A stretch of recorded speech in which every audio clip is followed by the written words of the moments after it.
One. My pockets be hard as hell.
Yes, sir. Everybody unmute, unmute. We back, we bite. Unmute yourself, Skip. Yes, sir. We finna get to it. So everybody, welcome back to Atlanta Carcast Season 2. I don't know what episode we on. We on a lot of them, but whatever. So yeah. How y'all feeling? What's up, Hulk? Hey, what's going on? How you feeling today? Man, I can't complain. Skip. I am great, man. I'm always good, brother. If So I'm not, gentlemen, how I'll was let your you week? know. Mine was pretty good. I took a half day today and do a half day tomorrow. You never Must give be me nothing nice. energetic or juicy about your work week, Hulk. You just it's always just good. You just never body slam people into the wall or nothing. And try to handcuff them and send them off to jail. That's the fun Oh part about man. my job. What Yeah. about you, Skip? Man, listen, I got a Rush trophy order, right? You know, I make Mhm. trophies. Well, everybody knows it, but lady called me and said she needs some trophies the same day. I said, ma'am, I said that's gonna be kind of hard, seeing as I have to put everybody else's order to the side to knock you out. Oh, I'll pay double. It's not about the money. It's about the fact that if you're gonna do business with me continuously, then I'll push my customers back to take care of you. But if this is something that your regular person couldn't do, so you come to me because somebody told you that I make good trophies, then it's not worth it to me.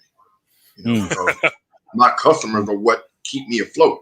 You're a one-time customer. I'm gonna stall them just to appease you and never see you again. Oh well, yeah. I guess that's what happened. I don't know how you knew. I said, well, when do you actually need them? She said she needs them by tomorrow at 9 o'clock. I said, well, I can meet you in the morning. I'll do them Mm. tonight, but you're not going to come here at 4 o'clock in the afternoon. I'm going to stop doing what I'm doing to, put your stuff in your hand. And she was like, yeah, and I still pay you double and this and that. I was like, okay. So, yeah, that happened. So you took the double? Yeah. Okay. How But many trophies? six, 6? it was only six. But see, the thing is, it's just like anything else. If you got a long line of people and I walk in, I'm your friend, you ain't going to let me jump in the front of the line. Right. That's You true. see what I'm saying? And them people have been waiting for 20, 30 minutes, so you lose customers like that. So, Sure do. We got some nah. folks that do uh what they call it work on lights and doors, et cetera, et cetera. They Handyman. Yeah, they or to do the but they They do the exact same thing. They take their regular customers, put them to the side for Mm, these new customers just trying to come in. right. Wow. I call it That's what's up. I call it a hustler mentality Yeah, versus a but businessman mentality. well, see, in a small business, all customers matter. In a big business, customers are going to come regardless. You see a place like Home Depot, Lowe's, Walmart, people are going to go there regardless. Yep. You see what I'm saying? Not skip trophies and more. You see what I'm saying? So the people I got, I need to make sure I keep them happy and want them to come back for what, a couple extra $50, $60 to push them back? Nah, I wouldn't do that. Yeah. Right. Yeah. Right. Them, So, them custom shops, that's what they have a tendency to do. hey man, All right. to So each his own. we're gonna get to this thing. We're gonna get rolling. If you didn't see the topic of tonight's show, it is how do black men arrive alive? And I think this is gonna be an important one. So I think the conversation needs to be really dived in deeply about what we're doing in our community and our relationships in regards to the police. So we have Mr. Iron Man already on the screen. We had no intro. We're going to get right to it. And as y'all see on the ticker on the bottom, the views of this gentleman does not represent the views of his organization or any organization that he's worked for. And we're not even going to say exactly what organization he works for, but the word is he's an officer. All right. And I think we had somebody else that may pop in. Also, a goddamn law. Yeah. Bernie Mac, goddamn. Right. So we're gonna have a conversation. Tia won't be on tonight. She's celebrating somebody's birthday, so it is fellas only tonight. Fellas. Yeah. So we're gonna get to it. All right. So you ready, Iron Man? I am ready. Let me know if my background gets noisy. I'll go to the other one. Okay, cool. So I'll let y'all start. Skip, what y'all got for him? Y'all kick it off. Shoot away. Let's. Well, my top. Well, this is the question. You want to pick up where we left off at? Yeah, but we need to start it over for everybody else to understand the depth of the question. Yeah, what was the question? I always ask officers that I'm associated with, whether it be car scene, in passing, at a restaurant or whatever. Do they, if we're in a conversation, I say, well, officer, if you don't mind me asking you a question, shoot away. Do you know any dirty cops? Mm-hmm. Dirty cops, bad cops, just asshole. Well, an asshole ain't against the law, but just dirty cops or bad cops. Do you know any dirty cops or bad cops? Okay, and I think we started on this path, and I told you I don't know any dirty cops, but I definitely know. I would say I know some bad cops in my definition. What's the difference between a dirty cop and a bad cop? Dirty Okay, cops. so y'all gonna look at me real crazy when I tell y'all how my views of a bad cop, because we live in the Metro Atlanta area, so it's predominantly we're black. Most of the officers you see are black. I mean, you got a couple white officers, different races, etc.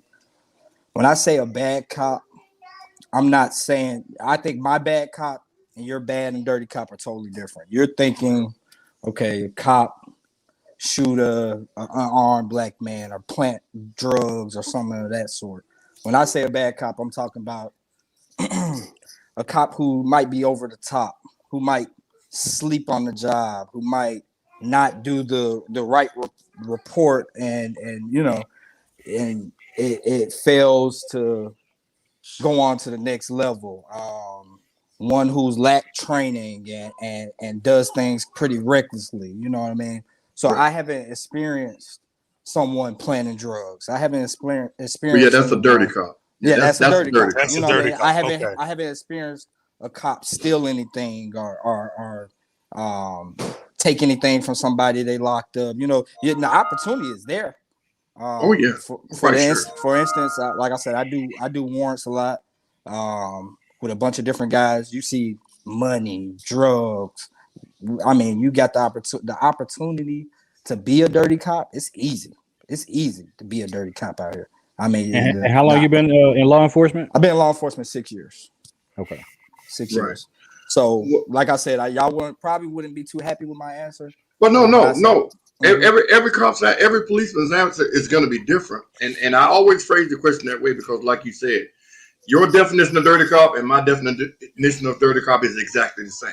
Now, Okay. bad cops, in my opinion, are cops that I'm gonna tell you. We're gonna get into something that happened to me. Okay, talk it's to me. 100% fact. But real quick, before we go into that, a bad cop to me is a cop that if he pulls me over. Now, I don't know how cops feel about this, but I think I speak for 99% of the population when I say this. When them blue lights come in your window, you automatically having a bad fucking day. And the first thing out their mouth, how you doing today? Motherfucker, what you want?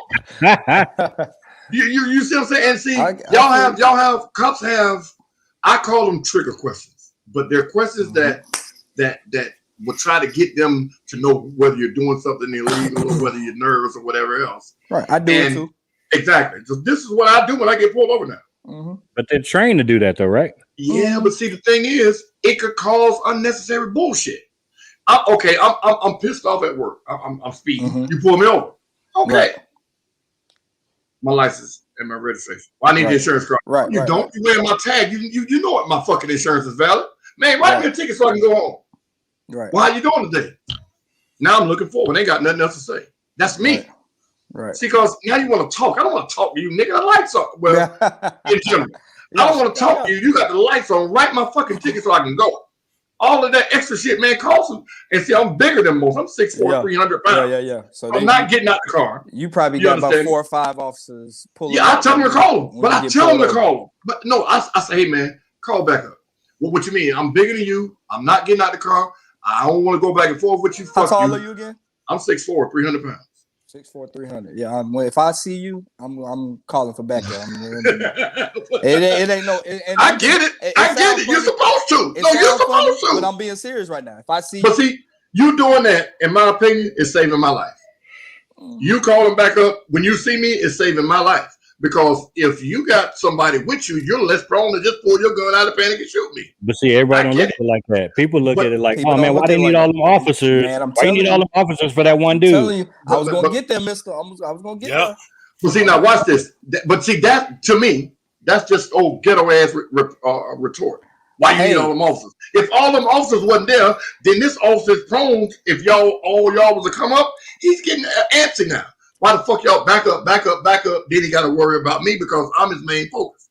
But now you got everybody else, dirty cop, blah, blah, blah, blah, blah. So if he got backup, he's less prone to put his hand on his gun. I'm going to throw something in your face in a minute. I'm about to throw something in your face. Right. What you called that? You called it what did you call it? The ghetto retort. The stupid retort. Okay. So the way you took that, so that you're saying that's like a certain amount of people that act like that, right? Yeah, us, black people, us, niggas. Well, no, it's not all black people. It's 9 times out of 10, it's us. It's not even 9 times out of 10, man. Look. Well, I'm not a cop. I can tell you, the media make it look like it's 9 times out of 10. Yeah, definitely. But it's not 9 times out of 10. I meet more sweet, nice black people than I meet crazy, ratchet, ghetto nice people. But just like you just pulled that and said that's that, we deal with that too. You know what I mean? So with us dealing with that, we don't know, you don't know what's gonna happen. Exactly, I got you. Exactly. I get it. But that's why I said when I got my license out the window and my registration, because you're gonna ask for it when you really don't need it, which is stupid to me for a cop to ask for registration. Because when you run the tag, it'll tell you everything you need to know. By the time we get out the car, we pretty much know everything. I know, but then you ask them same questions, and then you want to ask me general questions. Where you going? None of your fucking business. That's what I want to say. But again, but I'm passionate about it because when I tell you this story, your mouth gonna hit the ground. I'm listening, man. I'm listening. But let me say something. But hold on, let me say this. Skip, and I do the opposite of what you just did. Mm-hmm. I try to charm the shit out of the officers. He gets super nice. I try to charm the hell out of them. I try to make them laugh. I try to make them fall in love with me because of the simple fact that, for one, I don't want the ticket. For two, if I show them respect and I'm super nice, maybe they'll go. And every single one so far, knock on wood, I've been pretty lucky. But see, my thing is, I'm gonna give you a story. It's gonna be short. It's not gonna run into your story. No, that goes to Hope's point. Mm-hmm. Prime example. Mr. knows me better than a lot of people. I am the nicest guy. Some people say I'm too nice. Like I am nice. And to be an officer and be this nice is crazy. But I'm the nicest guy. My goal is in law enforcement is to make it through this thing without even getting there. You know what I mean? So, anyways, long story short, I work clubs sometimes at night. You know, work outside the clubs, man. And this is the difference between the two. I'm standing there minding my business because you know we gotta protect the club, making sure nothing goes crazy. A guy comes up to me with the nasty attitude. I guess somebody blocked him in. His car was blocked in. One of the owner's kids or somebody would block his car in. He come out, man, how y'all let him park right there? Man, y'all make it out. Y'all let him park in front of me. You know, I ain't had nothing to do with parking. I'm not, you know, I'm not a parking meter guy. He like, y'all, he cussing me out, giving me the business. The female that he was with was like, why you going in on him? You know what I mean? And he probably would. I was like, dude, I don't know. You know, and I ignored him, bro. You know, went on about my business. That's what's wrong with y'all, officer. That's what's wrong with y'all. She said, sir, I apologize. We just trying to figure out. I said, that's all you had to do is come to me correct. Now I can help you. Now I can help you find out what's going on. You know what I mean? If he would have came with me correct, it would have been no issue. Because I ain't gonna lie, I did one of the cop moves where it's like, dude, stop talking to me type thing, like, and move away. Gotcha. You know what I mean? And but I respect that. I turned out to be the asshole dick cop. You know what I mean? I'm like, they like, oh man, see, that's what's wrong with 12. Y'all, nah, I'm chilling, dude. I don't mind helping you. But when you come with that attitude, even when we do traffic stops, and I'm the one that hate pulling people over. And I'm a sheriff. I'm not. There's a difference between sheriff and police. Yeah. So I'm a sheriff. So we're not obligated. I don't have to do traffic stops. We don't have no quota or nothing. I don't know if PD does either. But yes, I know that. I know you know they do. I don't think it's a quota, but I know that was a question I had when I was in criminal justice. But anyways, even when I pull people over, half the time I go up to your car and be like, hey, why you driving so fast? Like, slow down. Have a nice day. I don't like to write tickets. I don't like to do none of this stuff. I just make you think like, hey, you doing 104. It could be a kid in the car next to you. You lose control, kill the kid. You know what I mean? So I just kind of try to help people realize. But the presence is everything. But at the end of the day, if I pull you over and you giving me that attitude that you talking about, you know what I mean, Skip? Yeah. And I didn't do nothing to you. I know you don't want to talk to me. You mad that I don't want to talk. Here go my license, right? The ticket so I can get on my business. You got to understand, at the end of the day, I got to do my job. Yeah. I don't want to waste. This is what the world got to realize. In order for me to give you a ticket or lock you up or do this, it's paperwork involved. I don't know about some officers. I hate paperwork. I hate school. I don't like school. That's why I did my 4 years and I was out college, man. Now you can pay me $500,000 to go back to school. I probably won't do it. I know y'all like, what? I go right on back. Be right out there with my backpack on. But the point I'm trying to make with that is, if I pull you over and you give me that attitude, I'm like, bro, I'm about to give you some. I'm about to find something to give you. Your tail light out. You know what I mean? Yeah, you give me that, I'm gonna make your life. Because the thing is, let's be honest, officers have power. Yeah. I told this to somebody the other day, and it's all about how you deal with your power. Some officers take it to the top.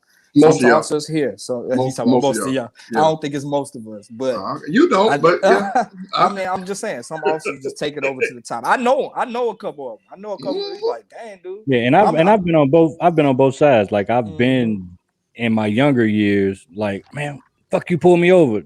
Then in my latter years, you evolve, and I'm not that. So I'm more like Hawk, and I used to be like Skip. So but see now. I think y'all might have taken what I said out of context just a little. Now, I don't curse at them when they pull me over. My hand is out the window with the license. Number one, I don't want to talk. You pulled me over for an infraction. Right. This means to me, write my ticket so I can go about my day. Right. See, if you can look at me and say, damn, he look like he in a bad mood. Here come the question. You feeling all right? Hell no. Man, write the ticket so I can go. Y'all know how I am with my mouth. I gave you my license. Do your job. Man, does that help him arrive alive with that type of the way he go about it like that? So I like you, Skip. Tell the truth. I get it. I told you in the beginning. I'm gonna keep it 100 with y'all. That's one thing you kind of learn in law enforcement. Man, people gonna hate you. People gonna hate you. People not gonna like you. They're gonna disagree with you. I'm gonna still love you regardless. So me saying this, I'm gonna say yes to your question, Mister. I'm gonna say no to your question. That doesn't help you stay alive. My thing is with our encounters, the encounter between civilians and law enforcement. The world got it so messed up right now. Media, everything, man. That to the point where the smallest thing can just flip it. You know what I mean? Because you got an officer, and this is what I want the world to kind of understand. As an officer, especially as a black officer, man, your life is in danger too, man. Like let's go with a simple traffic stop. Okay, so everybody's not, family. I'm pretty sure all three of y'all got family. I'm sure three of y'all probably got kids, got someone that love you. People, it's some people out here that's not like that. It's people out here that want to take my head off because I locked up Junebug and Jody, and you know what I mean. And it wasn't even me that locked them up. It was the other agency that locked them up, and they want revenge. So everything is and we'll get into it probably later on about scary officers that's not prepared to do this job. But as of right now, when I pull over a car, it could be pitch black, dark at night. Man, I got my little 1-year-old running around here. Y'all might have just heard him, but I'm trying to make it home to my family, man. Exactly. So I'm taking every caution. I'm looking at everything. I'm low key scared inside, but I'm comfortable with what my job is. So I'm confident and comfortable to the point where I'm not pulling out my gun every little thing that gets me started. So it's people out here that just wants our head, man. The people out here that will shoot us before we even get to the car. It's people out here that will act like everything's all good and then try to take my head off. You know what I mean? So I definitely understand that part of it. So at the end of the day, man, when you giving me a hard time, it's kind of like, is he a Hulk? Like, is he genuinely okay, or is he on the other side of Skip? It's a little bit past Skip where I get it. So I understand what you're saying 100%, and I know y'all probably got the hardest job in the world. I know. I get. I wouldn't say that, but I think teachers got the hardest job. But go ahead. Yeah, and you are correct on that because my mom was a teacher. Well, everybody that's done all this thing making millions a year, they got taught. Yeah. So how does that work? But anyway, I get it, what you're saying. I understand. And see, one of the reasons why. No, go ahead, Skip. Take your point. Go ahead. My bad. I thought you was going somewhere else. I ain't know. Go ahead. Go ahead, Skip. Sorry, my bad.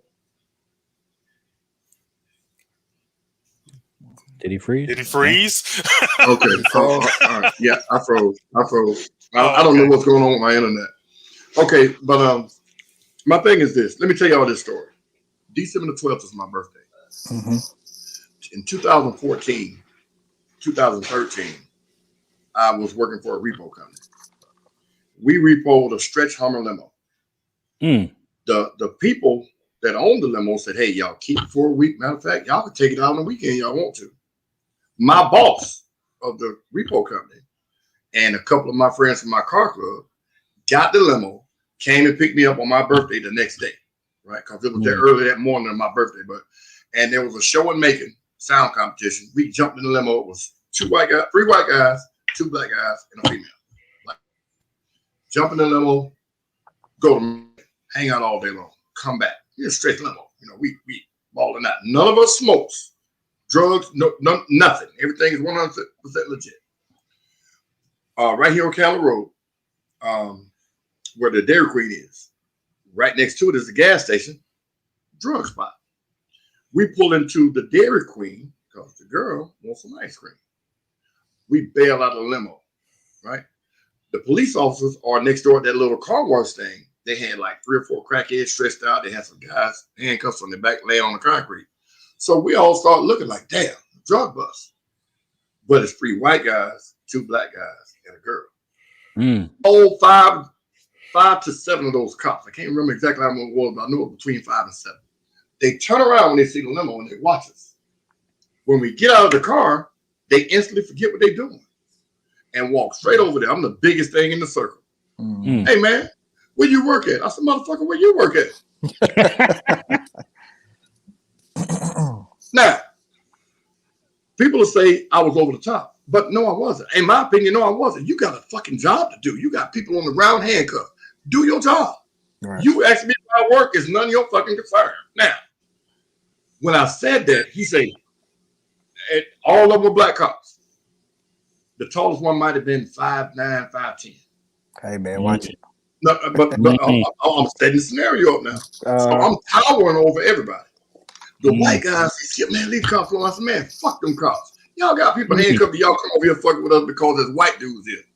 Okay. The one cop say, are you serious about where I work? Look at his uniform. I said, nigga, if you had on heels and a skirt, would that make you a prostitute?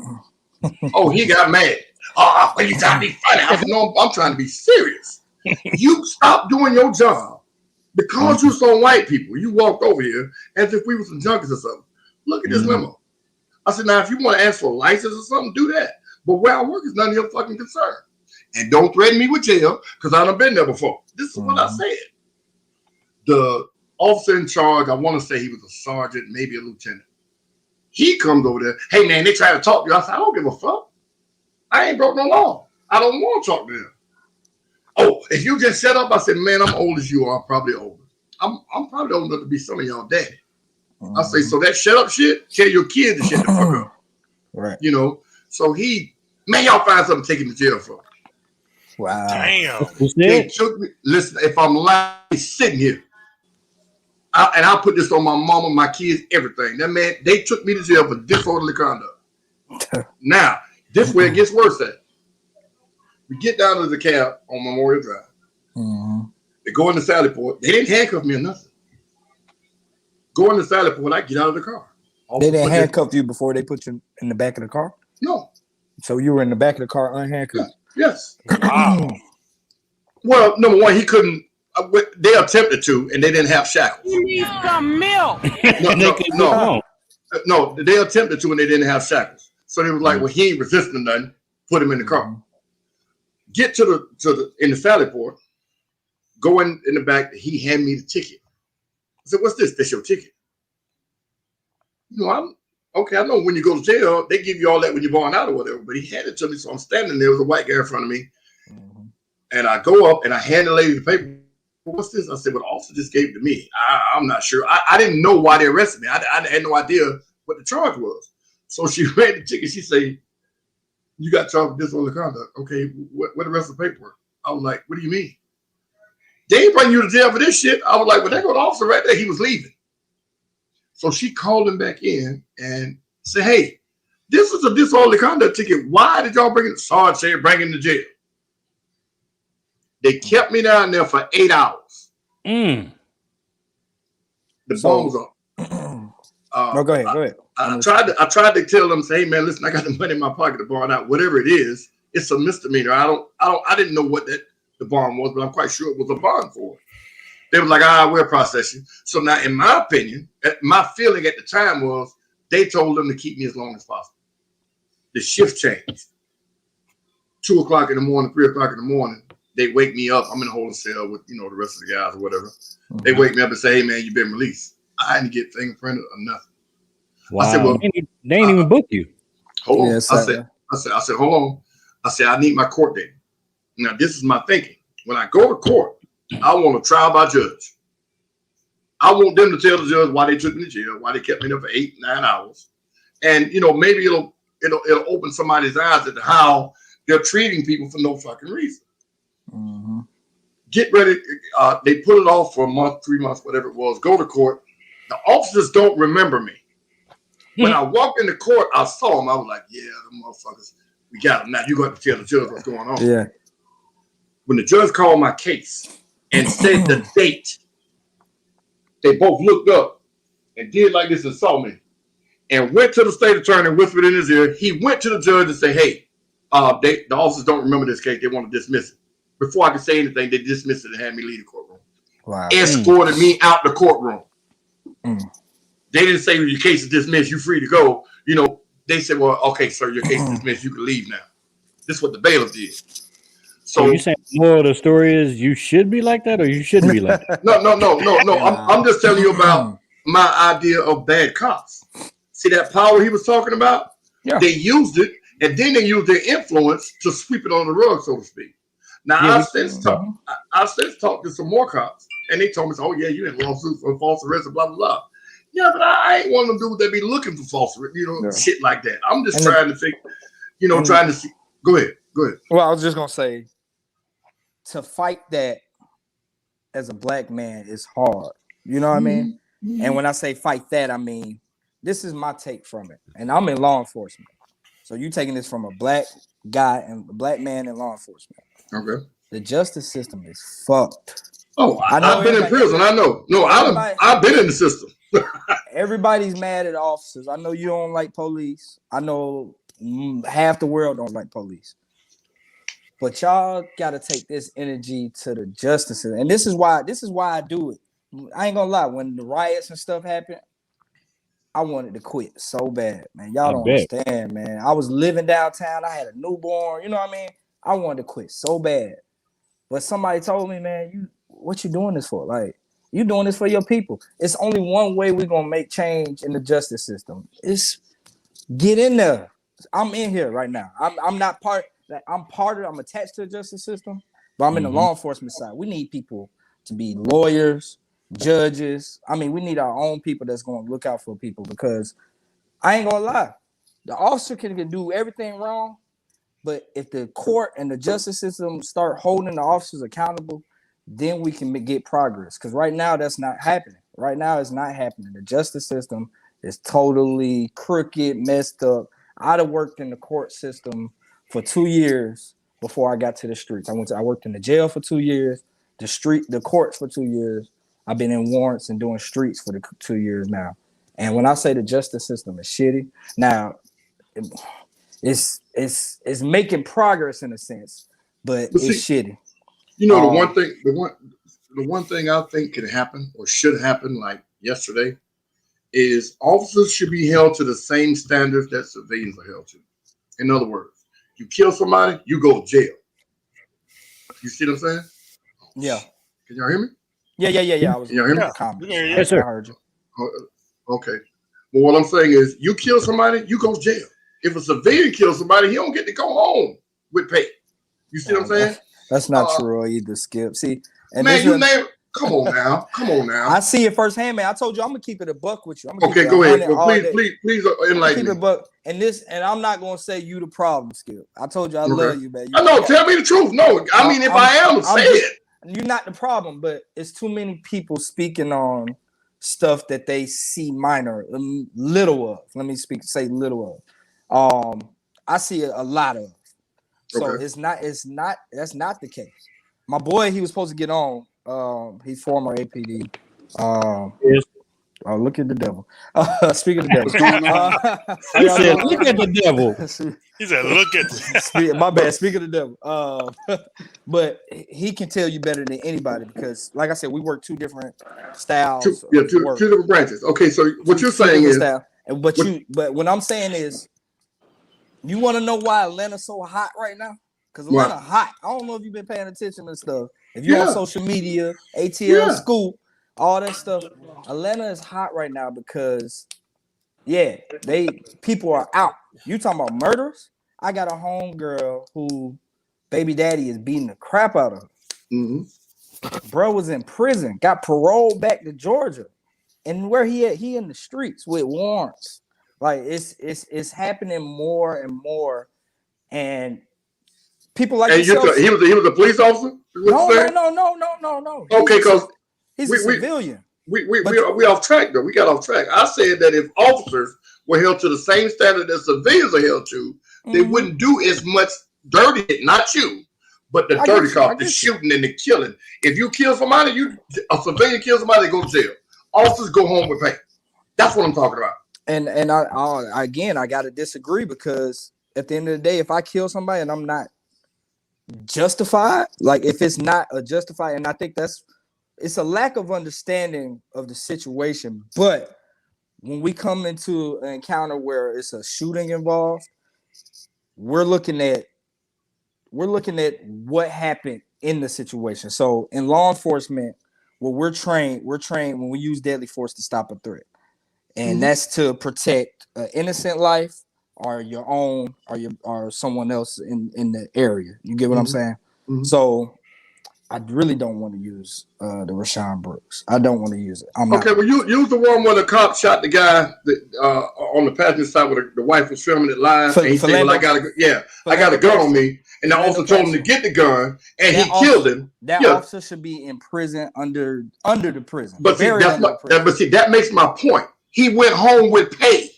Guess what? You see what I'm saying? Remember what I said earlier about who's holding the officers accountable? The justice system is fucked, man. Yeah, that's why I'm trying to explain to people. Y'all, you mad at the officer? Of course you got to be mad at the system. I get that part. Yeah.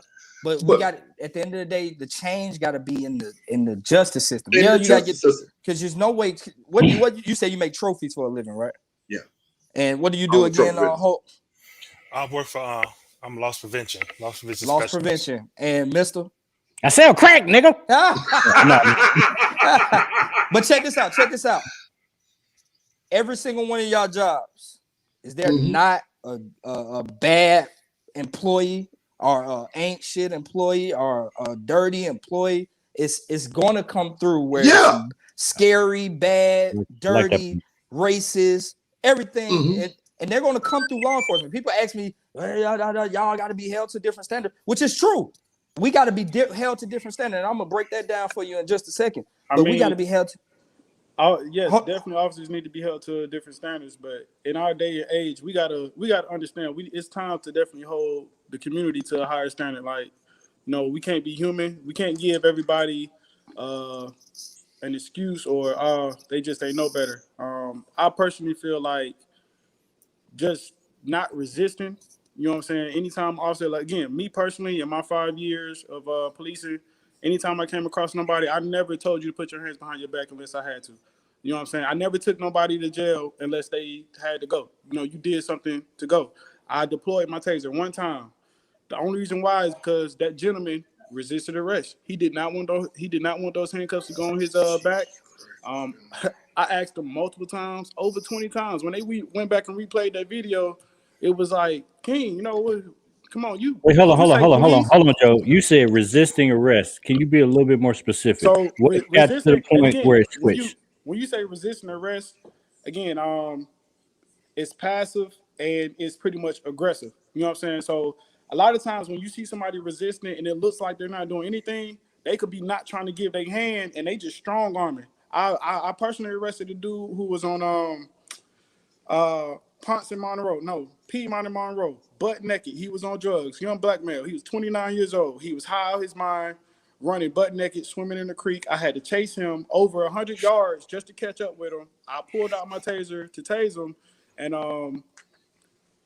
another officer came, and I said, man, okay, we got two hands. I put my taser back up, and we went hands-on with a guy who booty naked, balls swinging, and all. You know what I'm saying? We tried to get him in handcuffs. I got one handcuff on. He was so high out of his mind. And you got to understand, people who their strength is unbelievable. He was he had no regard for his body, his well-being. He was just, I'm not going. But that's different. But most of the time, people use that argument and it's real gray. And they always say this resisting arrest thing. Oh, stop resisting. It's like they just, that's the go-to. But the key to what he just said was there's passive and there's aggressive. But in my opinion, that line is so blurry with officers that you can say, hey, come here. Man, I ain't coming over there. I can arrest you for resisting arrest. You know what I'm saying? That could be considered resisting arrest. And this is what I got to say about that, Skip. Okay. My thing with that is we've been in disagreements almost the whole show. This part, I agree with you. And this is one thing I want the world to know. I'm glad this podcast, I'm glad Mr. invited me because there's stuff we need to get off our chest. But we're human. Yeah.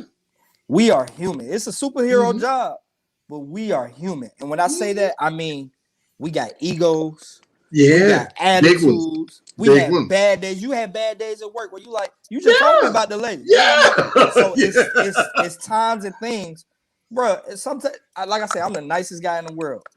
But if you say something wrong to me or do something wrong, can you imagine getting spit in your face and not being able to do? If I spit in your face right now, Hope, what you doing to me? I'm putting something on your edge. I'm making Yeah, you shoot me. exactly. You know what I mean? Yeah. If I spit it, if I spit I'ma in slap your shit out of you, sister, right. if I spit in your wife's face, what you gonna do to me? You know You what I gonna mean? kill me. You gonna You get know a what murder I'm talking charge. about? You And gonna see, kill me. and this is Yeah. what I'm saying. We were talking about the differences. All right, 1 second. As an I'm gonna officer, I can't. I've been spit on before, and I can't punch them. You know how that feels. Yeah, Where no. I've been spit on, and I can't do what I want to do to you. Like you know Ain't what no I mean? cop. Ain't no cop. And No that's what I'm job. saying. You And got to one realize. thing just to Also, chime in. I'll go just to chime in real quick. You got to understand. A lot of times, it's a natural reaction. Again, you will react, and you just like when you ask yourself and you play it in your head, you like, man, I don't know what I was doing. You know, somebody just literally spit. It just got on you. You know what I'm Yeah. saying? That's all you Oh know. yeah. And to understand where y'all coming from, to tell you how in agreement I am with that, I would have stopped being a cop that day. I swear to God, I don't care if I've been 19 years and 364 days. Yeah. But you can't do that though. But you can't do that. It could have been 19 years, 364 days. I'm retired tomorrow. You spit on me, I just lost my pension. That's it. I get it. But the part I was saying I agree with you on is, like I said, we're human. So it's sometimes, you're gonna deal with when you come across a cop that had a bad day. You might lose a family member. Guess what? They don't let you go home. You gotta stay out here and work. Guess what? I gotta deal with people every day. And I'm gonna be in the wrong because I'm taking it out. You know what I mean? And that's the trust and the power that you have as an officer. Your situation, that sergeant probably had I'm not making no excuses for because everything you told me was completely wrong. That officer was 100% wrong. Yeah, and that's what you probably should fight that because it was 8 years ago, 6, 7, 8 years ago. Ain't nothing I can do now. But yeah. All right, hold on. Let's switch gears. We got a lot to get to, a lot to cover. Okay. I don't want us to get off in the weeds too much. Okay. Iron Man, you spoke of earlier. You say you worked the club and at night. My next question is, what's the different levels of intensity from an officer standpoint, from the people that take the third party jobs, the nightclubs and all of that, versus when you're actually on state time? Like regular doing duty, duty. Yeah, like would you turn up more or less as an officer at the nightclub versus when you actually driving around? Man, I'm gonna tell you like this. We call them extra jobs. Some people call them J2s. You call them EJs, whatever you want to call them. The goal doing working an extra job or EJ or whatever is to do the least work shit possible. So let's say you hired me for an event and you're having a party. My goal is to not do nothing. I'm there for officer presence. I'm there to have my car, have my uniform to deter crime. If a fight break out, hey man, y'all stop fighting, please. I'm not trying to do no work because I'm off duty. I'm not trying to do no arrests. I'm not trying to write no tickets. Just go home, wipe your faces off, go home unless somebody want to press charges. Our goal when we're working extra jobs, we can do traffic, work in a club. Our goal is to do nothing. That is so true. We got off duty officers at my store that I work at, and they don't want to do nothing. They gonna do bare minimum unless I'm there. If I'm there, then they like, oh, damn. Appreciate that. That means I'm gonna be. That means I'm gonna have to find. If I find something, that means they have to work. Yeah. See, and that's what officers avoid. We avoid work with any time of part-time jobs or side jobs. We avoid any type of hard work. If you got me standing in the middle of the highway directing traffic, unless you're paying me $80 to $100 an hour, don't call me. All right, so I wanted to get that off because I heard you say that. So let's get to this philosophy about how we interact. And now we've established that we have a way that we interact, the way that Skip says it, the way that Hawk says it, and me, I do a little combination of the both. So again, the end result is, how do black men arrive alive? So should black men shut the fuck up when dealing with the police? I don't. Go ahead, Joe. I don't want to say use the F word, shut the F up, but to be quiet and have your day in court, it's one thing to handle it. First thing you want to do is make sure that officer has the body camera and make sure it's on, so everything is documented. Once they put you in handcuffs, they Whoa, have to hold on, slow down. Talk to me like I'm a fourth grader. How the hell do I know that? I'm thinking most Right. black men have like PTSD when it comes to cops. So Right. you mean to tell me when you come up to the window, hey man, your body camera, how am I supposed to know that? So for the most part, it's gonna be right here on the chest. So you should be able to see it. How do I know if it's on?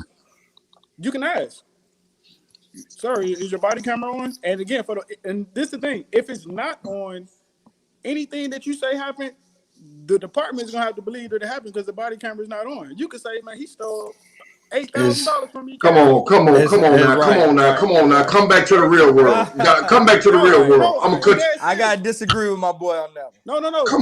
Come on, man. You telling me that if you don't turn your body cam on and I say, hey, he spit on me, they believe me? Listen, that officer will be fired. They can't say whether or not it didn't happen. But one thing, by SOP, your body camera is supposed to be on. So they can't prove that it didn't or that it did happen. So they can only assume. The one thing that they fall back on is your body camera was supposed to be on. Constant said no. That's it. It's supposed to be on. You have any citizen, that body camera is supposed to be on. So you're really not getting fired for the alleged spit. You're getting fired because you didn't follow you SOP. fired because the body camera wasn't on. Exactly. So my take on that is no. I don't. The whole body camera thing, I ain't going for it. I think we that's the thing. He's with the sheriff department. I'm with the city, but I've been with the city of Atlanta. That's what I'm trying. That's what we're trying to explain. It's totally different. That might be. Again, that might be his. Fulton County Jail. Hold on, Dave. Hold on, Iron Man. When you walk up into the Fulton County Jail, they have signs up saying officers turn off body cameras. They don't want you recording. Yeah, they don't want you recording inside the Fulton County Jail. So his views is different. But me working on the city streets of Atlanta, Fulton County, DeKalb County, that body camera got to be on anytime you talk to somebody. Anytime you talk to anybody, and again, body camera. Like I was saying, that's one agency. We're talking about in the general aspect worldwide. The whole you can't go with that body camera stuff because at the end of the day, his agency might rock like that, but not all agencies rock like that. So you're talking about how to stay alive with an encounter. Go ahead, record. If the officer has nothing to hide, hey, when you get pulled over, hey officer, I'm recording for your safety and my safety. Put your phone up. I mean, that's fine. Be on live, be on FaceTime, whatever, and then Hold do that your filming duties. thought. I had that down. Yeah, film. Go ahead and film. No problem. I'm filming. If you got a body camera, just like his agency says, he's supposed to have that. Officer, I'm just filming for your safety, my safety. Let's get back to the question. Okay. Should black men just shut the fuck up? Negative. Hey, hold on. When I say go ahead. Hold on. Ask them what that the YouTuber said, not the YouTuber, but the TikToker, what they be selling, what you telling them. Like basically the premise of this is shut the fuck up. I'm not discussing my day. Am I being detained or am I free to go? I invoke the fifth and shut the fuck up. And no, you don't have consent to search my vehicle. That's the only communication that they say that we are supposed to be communicating to law enforcement. Your thoughts, gentlemen. Hold on, real quick. And when he said shut the fuck up, when he said shut the fuck up, he's not saying for us to tell the officers to shut the fuck up. They saying for us. I'm saying should black men shut the fuck up? Like not respond at all. And I say negative. I say negative because at the end of the day, I love your approach, Hope. You know what I'm saying? Charm. You don't have to charm the officer. I'm not saying kiss the officer ass, all that stuff. God dang, but put yourself in the officer's shoes. And what the officer should be doing is putting himself in your shoes. Y'all both should be trying to make each other safe. And when I say that, I mean the officer makes the approach. Yeah, I know my guy said he don't like it when the officer asks how you doing and stuff, but that's how we're gonna introduce ourselves. Hey, I don't want no problem, sir. How you doing today? Where you going might not even be to see where you're going. It might just be small talk. Look, there's no need for small talk. But hear me out. That's not true. I'm with you on that. And this is what I'm saying. It's a relationship, and this is what, and that's why I don't want to say you're the problem, Skip. But at the same time, if me and you start this relationship and we have a conversation, I'm like, hey man, hey man, I'm just trying to get home. Okay, man, let me just make sure you don't got no warrants or nothing. You know what I mean? I'm gonna just run you real quick, make sure you got no warrants. You were speeding. I'm gonna just, and I'm gonna come back, kick you a warning. Hey, you go about your business, I go about my business. It's a relationship. Next time I see you, hey, I remember you. You the officer. How's your day going? And That's why I again- asked why your day is going. Okay. You know what I Again, for mean? the most It's part, building a relationship with your community. most people that I pulled over, I'll give them a warning to. And again, you do have to produce as an officer. There are numbers that That's that quota y'all were talking that about. needs to happen. But I have given more warnings, if anything. But a lot of times it goes off of people's attitude. You have a bad attitude, nasty attitude right off the rip. Okay, yeah, I'm gonna give you a ticket. And You ain't answering. Y'all ain't What about- answering the question. Should black men just shut the fuck up? He said no. Answer the question. They answered No. the question. He What are you said listening no. to? No. No, Iron Man said no. Iron Man said no. Damn, Got how many answers you want? it. Joe, I didn't hear Joe's answer to that. Okay. my answer is yeah. You don't need to really speak to the officer. I mean, you can ask. So you say yes, he No. say no. I don't think he getting Yeah. what you're saying. He's saying if the officer like asking you questions, don't respond type thing. Right. It's your So legal if right. he says, if that- the officer says, "Hey man, where you headed?" Your Joe, response is, "I'm not discussing my day." If he That's- says, "Hey, Listen, where have that- you been tonight? Have you been drinking?" I'm not discussing my day. These are the only things that I've been told this philosophy will help a black man arrive alive. You only can say, Listen. "I'm not discussing my day," or "I invoke the fifth," and "Am I being detained or am I free to go?" If you're And doing the something question wrong, is, yeah, why did you pull me over? if you're doing something wrong, shut the fuck up. Don't incriminate yourself. But if you're not in the wrong, if you got clean slate, no warrants, you just a regular person, just got pulled over, listen, it's if you- nothing to speak back. It's if you nothing going to to jail- make the process Listen. easy, smoother, and quicker. if you going to jail, be quiet, because the only people you need to be talking to is your lawyers and the judge. That's it. If you going to jail, it's nothing. Oh damn! Y'all going to the extreme with this one. And what I want to say about that is when them lights hit your back window, your day is Man, different. look, Everything Your changes. heart's like this. Your So heart's like this. all of this, I should build a relationship with you. I may never see you again. I might be in a part of town where you are. My job is to get away from you and get home safe. So answering questions, talking. I don't want a break. You doing Check your this out. job. Get my ticket so I can go. I'm a I black agree. man. I'm a black man, Skip. I've been pulled over before I was in law enforcement, after I was in law enforcement, while I was in law. I mean, it happens. You know what I mean? At the end of the day, my encounters, like I said, I've been arrested before I got in law enforcement, all of the above. But my thing is, if you have nothing to hide, there's no problem. Yeah, it might be a little bit time out your day, a little inconvenience. But if you were doing something wrong, let's say your tail light is out. And I know that's probable cause for us to do whatever, but let's just say your tail light is out, and that could be really dangerous. Like I said, not all officers are looking for something to mess with you about. Your tail light could be genuinely out, so I could come pull you over. Say, hey, how you doing, sir? Take my motherfucking license, sir. Oh no, I don't even say that. Oh, okay. Well, It's out the window. Just go out the window. You don't give me no talk, sir. You okay? No. You're not talking to me now, so now I got your license and stuff. I'm like, okay. Where you going? You giving me, you don't want no small talk. None. Okay, so you got an attitude. How's that an attitude? Explain to me how that's an attitude. Bro, I'm speaking to you. If you go to a beautiful woman, like, hey, how you doing, beautiful? And she like, She don't want to be bothered. and if y'all your mindset, I'm okay with it. I'm okay with it. But I'm just telling you, we talking realistically. You told me to come back and be realistic. Yes. If somebody doesn't speak back to you when you say how you doing or thank you or be pleasant to a person, you're gonna take that some way. I'm gonna be like fuck him. I'm gonna be like fuck him. Well, that's just you, Skip. But when I'm telling you, the average person is gonna take offense to that. You know what I mean? Okay. We being real right now. Yes, we are. You speak to somebody, they don't speak back, they're gonna take offense. So, like I said, we as officers, we're human beings, man.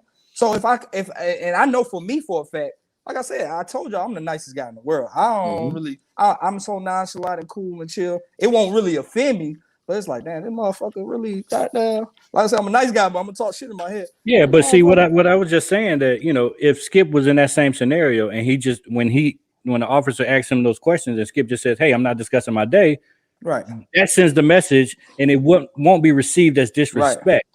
The day part, that's okay. But when it comes to us getting the job done, if I'm like, hey, what's your name? Or you don't have a license, or you let me see your insurance. That's different. Now, when that's you don't have, different. But Yeah. that's if I'm not legal. See, I'm Yeah. legal. If you don't I'm legal doing this. I don't want to talk. This we means good. here you go. So write the ticket so I can go. That's Right. that Right. to me. That's what you should take from that. Right. He don't want to talk. He ain't finna answer no questions. Right. Let me just do what I came to do and Right. send him on by his way. Like I you agree. said, you don't want to write a ticket, but you take it as disrespect because I Yeah. won't talk to you. Yeah. And to me, that's wrong. Yeah. Right. And that's what's going to happen. And most of the time in that situation, I'm going to just take your stuff, go back there and run you, make sure you're not wanted, write you a ticket, and you go on about your day. And And that's what I how want. it goes. so But Skip, you like I said- referred to time, and then Iron Man, you referred to time. So is it true that it should only take 8 to 9 minutes to write a ticket? That's a negative. That's a negative. I don't, like I said, my boy, he was just on, he does more traffic stops and stuff. I do more of the other stuff, like warrants and all the other stuff. I don't write traffic tickets a lot. So, like I said, I don't give a lot of people tickets. So I'm a little slower with it. He might knock his out in 9 to 10 minutes. My slow self might be back there. Right. It's simple. I think people in the world is overthinking it. If I literally write in slow, like I'm just like, I gotta find your license plate number, your name. It's so much stuff you gotta put on the ticket. The court date. Let me call and ask for a court date. Okay, so it's not y'all. I think y'all overthinking it. We're literally in the car writing a ticket, and So I it's ain't gonna lie. not true that the max time that you're supposed to hold somebody is 20 minutes. That's not true either. It's a line. So you're supposed to not. It's like a courtesy thing.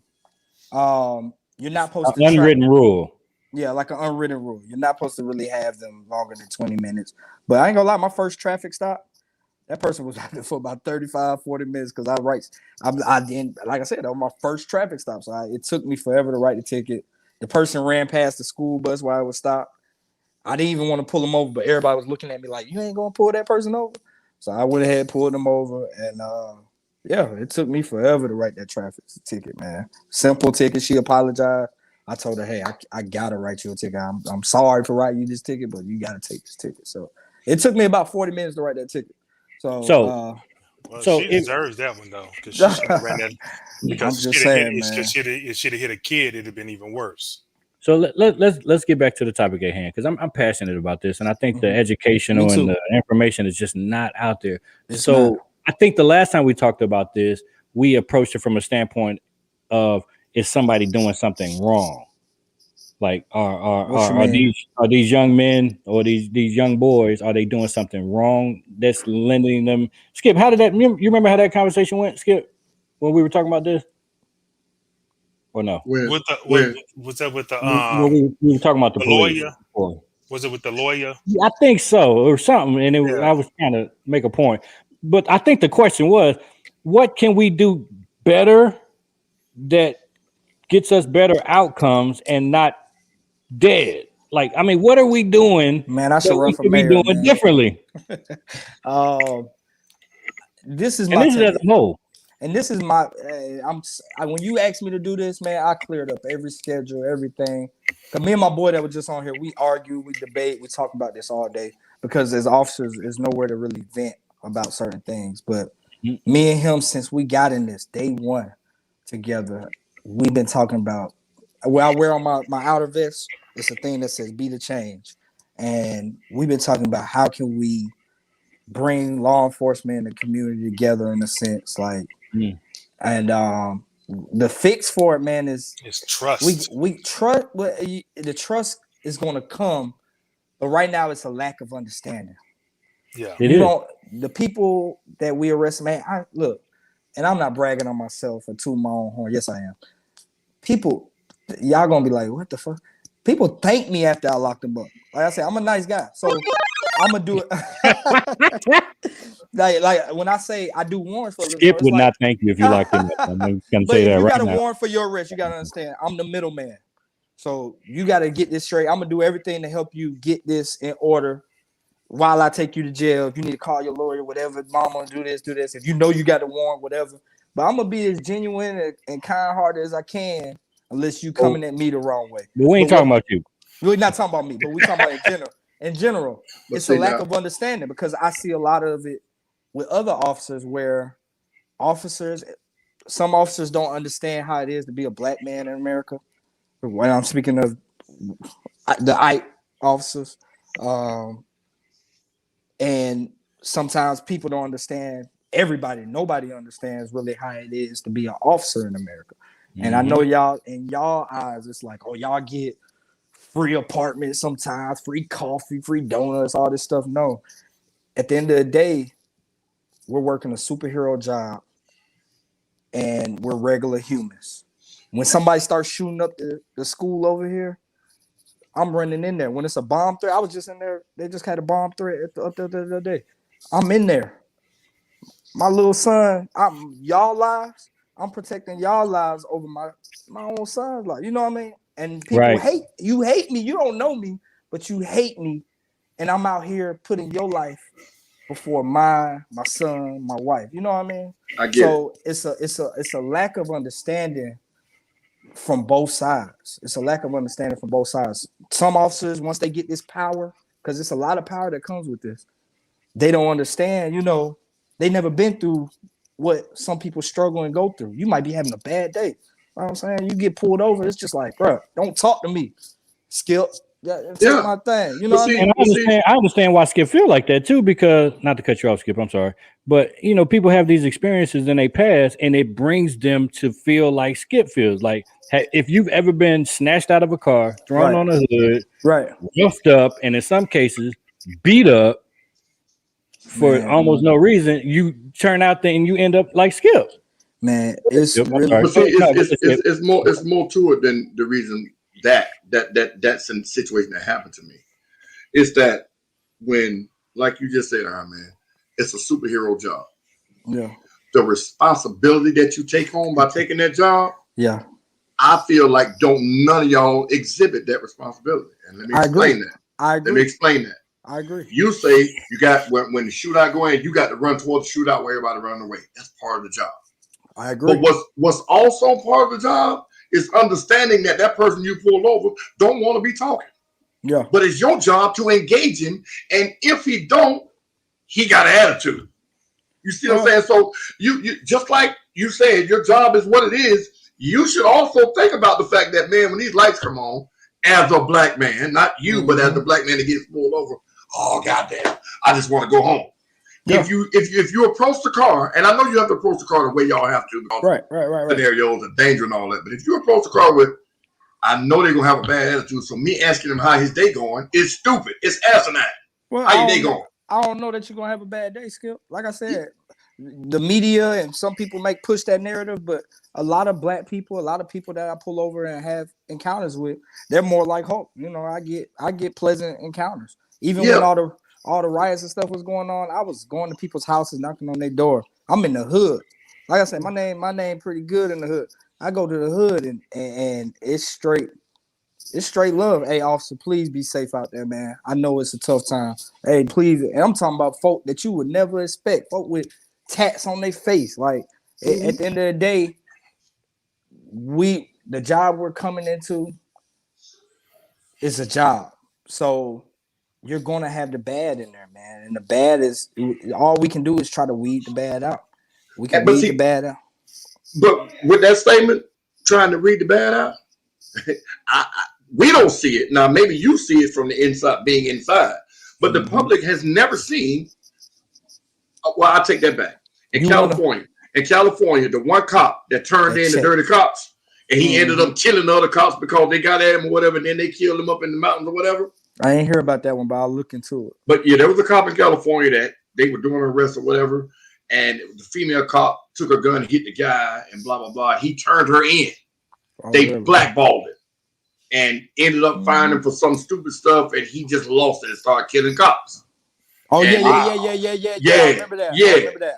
You see what I'm saying? So I get it. Y'all got the blue line and all that good stuff. But when you say you got to start making a change, if you can't change from the inside, then they gonna never change. I mean, that's the way you got to get it. You got to get it that way. I know it sounds absurd and out the way, but It's got to happen that way. It's Well, got to happen that way. We need more brothers. And again, not to myself, we need brothers like myself, like my boy. Like I say, my agency, I have never experienced. Even working with some other agencies on some task force details and stuff, I haven't seen it, but I'm pretty sure it goes on. but like let I me said- ask you. Go But ahead. if you did see it, would you Man, would look, you even hesitate?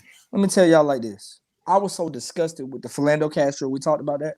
The George Floyd, I would have pulled my pistol on that guy so bad. That officer, bro, that officer would have been down on handcuffs if I was there. You get what I'm saying? So we really don't encounter things like that. You know what I mean? So even I'll tell you the closest it came.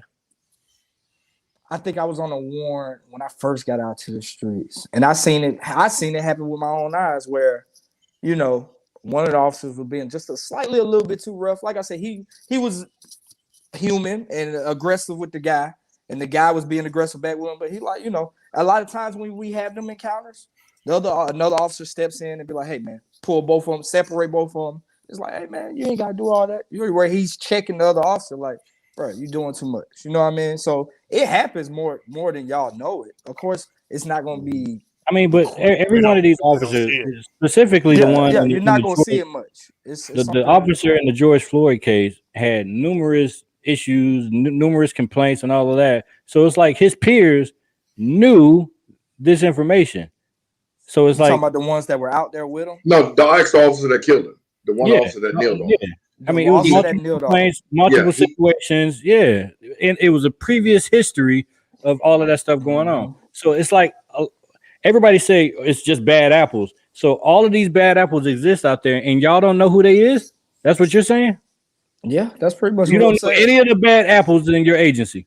I'm just saying, man. Well, like I said, Well, it's funny, but it's not funny. But it's because, like I said, I don't see it much in my age. Well, like I said, the bad officers do stuff like sleep when when you're not supposed to be sleep. Maybe not do a report when you're supposed to do a report. You know, small things like that, things that look over. But I've never seen nothing major, nothing. Like I said, most of the people that work for my agency, they from the hood. They got down, understand the game. They good. Like I said, most of them, it's just it's straight solid from the most part. You do have some of the overtop, extra super cop police that want to do, the most. But at the end of the day, I haven't witnessed it. And I So can't. again, this is for how do we arrive alive? And I'm saying black men, but it's specifically about what Didi said. Young son, young boys. Like, what are these conversations looking like? And when your son comes of age and he's 16 and he's 17, what does that conversation look like for you and him when he's out there and he's about to drive and he's going to be out after dark? Right. Go. I hate saying this. It's got to be to comply, man. I know. Yeah, I hate saying it because that's what the wrongdoers like. Like I said, I'm on social media, so whenever the videos get posted, I go through the comments. I shut the fuck up, but I go through the comments and I see some of the Ike people saying, all they had to do is comply, and all they heard, and it pissed me off because like, bro, shut the fuck up. Like, you don't know what the fuck, like, you don't know what it is to be black in these streets. Like, you know what I mean? Complying, and this is why I say the justice system failed. You can do everything right, comply, and you get fucked over. You know what I mean? Our history shows that. You know what I mean? That's why I say the justice system. And this is how it's supposed to go. It's supposed to go. Popping civilian encounter not supposed to be how it is right now. It's supposed to be go. If you get locked up, fuck it, lock me up. I'll fight it in court, win. But we can't fight it in court. We can't afford the expensive lawyers. We can't do this. We can't do that. And we get jammed up and we got charges and it's on our record. So we take L's as a black community. Like I said, we got to change what's on the inside. Come on, get out the weeds. Get out the weeds. You have a conversation with your 16-year-old son. He just got his license. He's going out after dark, and the first thing you said was comply. That's it. Man, pretty much that's it. I mean, what else is there to do? No. It's more. That's why we're here, though, because I don't think we're getting all the information. This is the information, Mister. I'm gonna break. You better do it. You better do what they say. That ain't good enough. I'm telling my. I'm George Floyd did what they said, and then he died. He was. I'm telling my I'm right. son. Go ahead. Am I muted? No, I'm go telling ahead. my son. I'm telling my son, put yourself in the officer's shoes. Make them feel as safe as possible. Yep. Get home. I'm gonna take care of everything else once you get straight. If you get locked up, we'll get it. I know, like I said, the whole fighting in court shit is absolute for a black person nowadays. But that's just how it got to be. I'd rather you in jail and we trying to fight for you to get out than be dead. Because if you resist and you fight, at the end of the day, an officer's trying to get home too. So if you're putting up that fight where you're putting a lot, and this is what we say. I know we always say, the person was unarmed. What we're taught in law enforcement is no such thing as an unarmed person, because it's Y'all always also taught shoot to kill too. Y'all always taught shoot to kill. It's called deadly force. Yeah. Yeah. So if we use our weapon, the thing is to stop the threat. Of course, what officers are not doing is rendering aid, which they should be doing. But if I pull my gun, the chances is I'm using it for deadly force. I got other things on my belt. My belt's right here next to me. I got other things on my belt to use if I'm not trying to, if I'm just trying to. See, what they're not saying is, yes, shoot to kill. They don't use that term anymore. But you guys are trained to shoot to stop. No. Center mass in the head. That ain't stopping. That's killing. We're learning center mass in the head. That's true. But you can survive center mass in the head. Of course you can survive it. Just I know you can survive it. But you shoot them in the hip. Shoot them in the leg. Girl just got shot. They're not trained to do that. Come on, Mark. You're not listening. They're not. They are trained to shoot center mass and the head. That is a kill shots. Oh, yeah. 9 times out of 10, that's kill shots. They're trained to do that. They're not trained to shoot in the hips, in the stomach, or in the legs. That's what I'm telling you. But it's not a movie still. I know. You shoot somebody in the leg, they can shoot back. You get that, right? And in movies, they shoot back. I know what kind of pain a bullet hole is. In movies, they die. In movies, they die. In real life, you can get shot 10, 15 of course you times can. And survive. Of course you can. But what again? Let's flip it. What about the one that's you got not a gun, and I'm like, okay, I don't want to kill him. I'm gonna just stop him. I shoot different. him in the leg. If you got a gun, of course you're supposed to try to kill me. What if he ain't got a gun? What if he's running away? And you shoot him in the back 9 times. You're not letting him finish his commercials. Yeah. And my thing is, check this out. And this is why I say everybody should go to their local police department and do like some slight training, because I want you to be put in that situation where it's a split-second decision, and you took something. And I hate to use the Rashawn Brooks, but let's say Rashawn Brooks. He took the taser. He swung on the officer. Took the taser. He was running. The taser is used to immobilize a person. Mm-hmm. He shoot the taser. Let's say it hit the officer. If you're bold enough to take my taser and shoot the officer, what makes me think you won't come back, get my gun, and shoot me? You get what I'm saying? I know you like, what the fuck? But at the end of the day, what makes me, you know what I mean? So it's right now, we're at that. What makes me think you won't go tase the old lady that got health problems in the Wendy's line and gonna take her car and get the hell out of here? Because right now you showing me it's your life or no life. You know what I mean? So it's a hard thing to fight when you're in that split second. And one thing we talk about in law enforcement is damn if you do, damn if you don't. If I don't shoot this guy and he tase and kill this old lady and take her car, officer in trouble. I'm locked up. I'm this. I'm that. I'm this. If I do shoot, I'm locked up. I'm this. I'm this. I'm that. It's and this is why I say it's a superhero job. It's so, and people look at it like, oh man, everybody's a Monday night quarterback. You can look back at the game and be like, this is what he should have did. This is what he should have did. But you're not in that shit. You're not in that shit. You're not getting your ass swung on and your taser taken because you already, was too nice in the beginning. You get what I'm saying? At the end of the day, it's to take a life is sad enough. Now, some people might like that shit, but the majority of people, that shit fuck with your head. Psychological. It's like psychological. So to actually have to make that split decision on if you're saving your life or somebody else's life, and you're in the midst of the shit. People ask me all the time, would you have shot Rashawn Brooks? Now I'm gonna tell you, like, it wouldn't have got that far with me and Rashawn Brooks. I would have took his keys, threw that shit in the wood, and he would have been finding his way. If he would have got hit by a car, drunk, I'm sorry, bro. But at the end of the day, it wouldn't have got that far with me and Rashawn Brooks.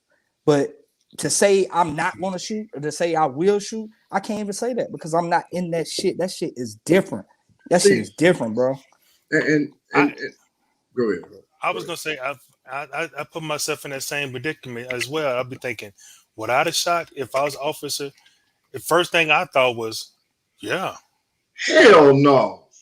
Hell no. I would have, because you pointed a taser at me. Man, I would have. I probably would have done the same thing. Okay. Well, again, it's always yeah. This is just an opinion. Just like just for an example, the little girl who I knew you were gonna bring that up. Exactly. That's a damn if you do, damn if you don't. If he don't shoot, she stab him up. Everybody would have had that officer's head. Yeah, exactly. You sat there and did nothing while she stabbed him. That's what you would have heard. Right, and she deserved to be shot. I don't think nobody people really are defending her. You know what I mean? Come on, man. Come on. You know how we being real. We being real here, people right? defended her. Okay, but we're being real here, right? Still defend her. I don't feel like she should have been shot.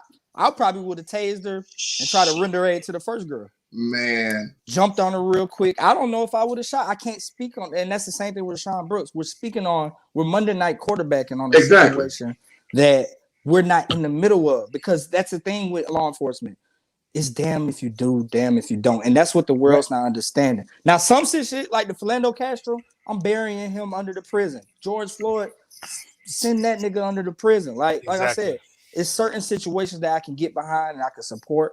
And even when the riots, I loved it because I didn't love the riots, but I love talking to some of the people because you see the passion and you see what they fighting for. And then the opportunities come out and they rail and they loot and do all the other stuff. But at the end of the day, it's a lack of understanding, man. But now, hold on, Skip. Let me ask you a question, Skip. The neighborhood that you live in, you pay taxes in, and the area that you live in, and the cops that police that area, when was the last time you had a conversation with one of those officers?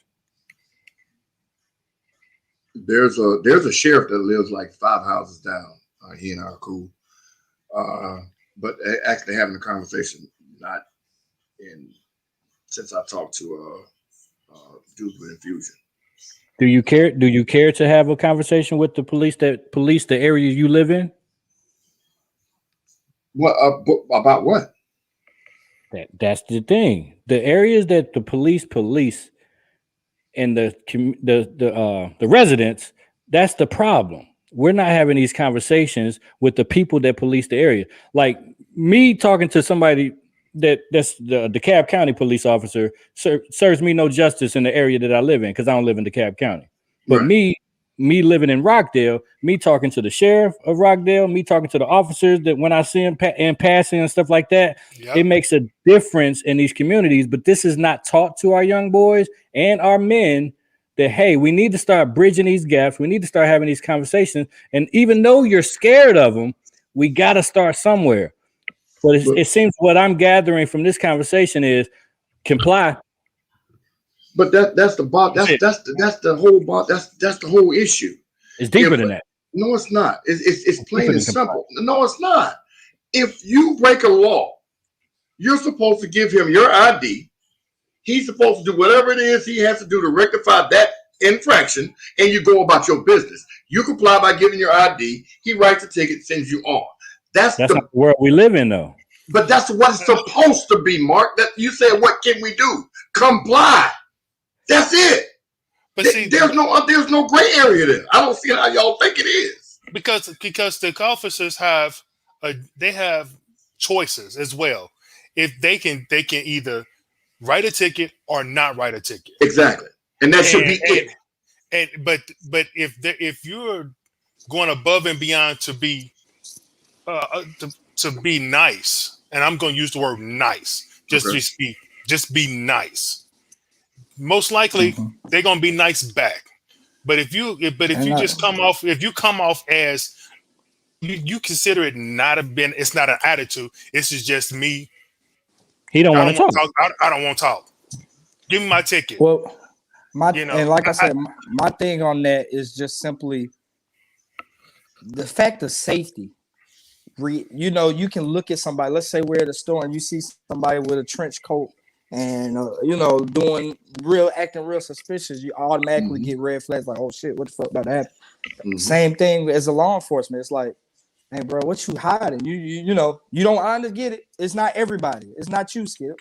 You know, you don't want to. You just don't want to talk to it. But in my head, it's like, dang, bro, I don't know. You might have a body in the trunk the way you acting. You know what I mean? It's just simple stuff that triggers something else. I get it.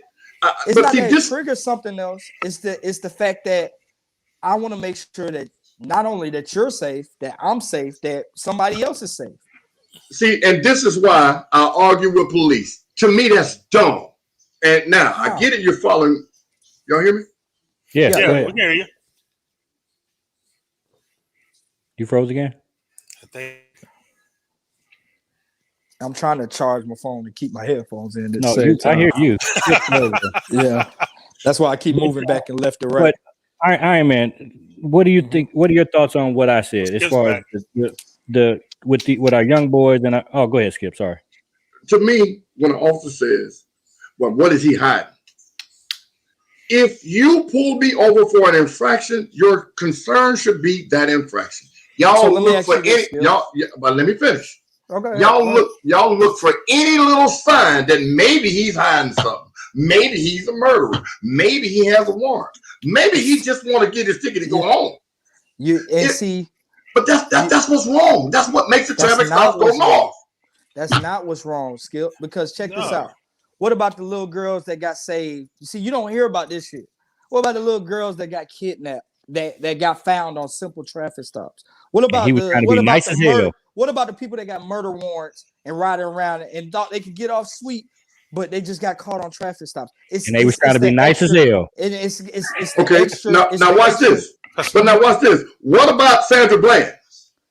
What about them? No. You just told me some things that we don't hear about. What about the ones we hear about? Yeah. You see what I'm saying? So don't throw the good bones out there and not throw the bad ones out there. You gotta throw the good bones out, because all you hearing about is the good bones. What good bone have you heard on the media and the news? What little girl that was found on a traffic stop that you hear about? You hear about the Sandra Bland. Of course. You hear about the abuse and the excessive force. But tell me what you heard about me. Nothing. Have you heard anything that I done in my agency? I didn't mention my agency. No, I haven't. And we don't want you to, but no, I haven't. But see, the thing is, and realistically speaking, how many good things have you seen in the last 6 months compared to the bad things across the United States? Skip. But what about the people that lose their lives? But this is because of this stupidity. This is what I'm trying to explain to you. And this is the one point that I never mention out in public. Okay. Man, but only because it sounds like I'm insensitive to the bad.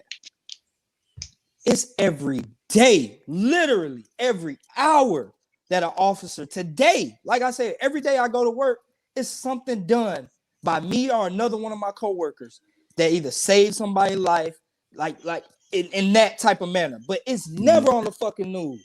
Never on the fucking news. I pulled a girl out of burning fire, and it's never made the news. You know what I mean?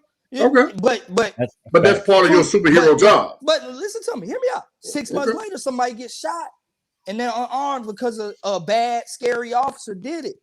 And fuck the police. Fuck 12. They trying to kill us.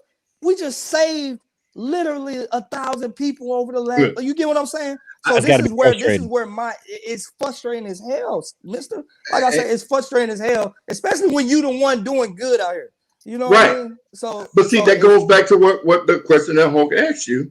If you saw a dirty cop, would you turn him in? Bro, I told you I put a pistol on the dirty cop. I would put him in handcuffs right there on the scene, body camera, news media, whatever. But what I'm trying to explain to you is that I haven't witnessed it. I haven't. Yeah, we get it. It's rare. It's really more rare than the media portrays it to be. It happens. It happens. I'm not saying it happens. Man, the whole Red Dog Task Force went in there and shot an 80-year-old woman in the Bluff in the wrong house. I heard about that. Do we also think that geographics plays a part in this? Like when you have officers that live 45 minutes away from the area that they're policing, So they don't care about what's going on in College Park. They live in freaking Swanee. I disagree with that too, Mister. I live 45 minutes away But from. see, no. Let's I was thinking it hold on. too. Let's not say you. Let's say white officers. I ain't gonna lie. This gonna sound terrible, but I told you I don't really give a fuck what people think about me. I honestly think a lot of white officers got it bad, man. And now y'all know y'all like, oh hell no. Y'all like, oh fuck no. We need some milk. Okay, I get you when you say that. But watch they this. got it bad. They got it bad right now because Of other white officers. Of other white officers. Man, I seen an officer that was supposed to shoot.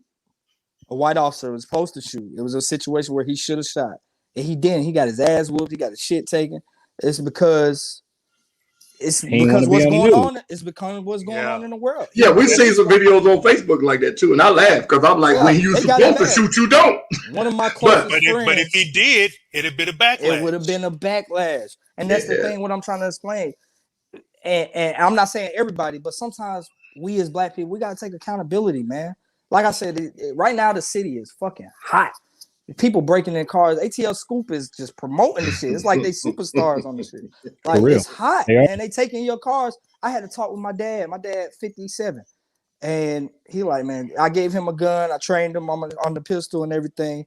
And his thing is if somebody steal my car, because they stealing cars at gas stations, can I shoot them? I'm like, bro, you can't. And you got to wonder if they're going to shoot you. Skip, while you pumping gas at night, they might steal your car. And or they might shoot you and take your car. You shoot them, guess what? You going to jail. Mm-hmm. You get what I'm saying? So it's really a matter of taking accountability. We gotta step up together, man. Law enforcement. Hold on, rewind that. You said if somebody's trying to steal your car, I'm gonna put my phone on charger. And you shoot them, you can go to jail because you're defending your property. You can't shoot anybody over property, unless they. Now your house, that's different. They come in your house, you can shoot in the house. Yeah, in the house is different. But now if they're breaking in your car and you up and you kill them, that's not gonna be good. And guess what? If they break in your car, you kill them. You know better than the officers that shot the unarmed Black people. You know what I mean? That's how you got to look at it. I mean, at the end of the day, in my head, I'm murder is murder. But see, this goes to show you where I was telling you about how the police need to be under the same scrutiny when it comes to breaking the law that civilians are, because every single one of these cops that have been wrong and shot these people that went home to pay, but not one civilian has had that luxury. Oh, you shot him, give us the gun, go home, we'll come talk to you, we'll interview you and see if you was guilty, and see if you should be charged.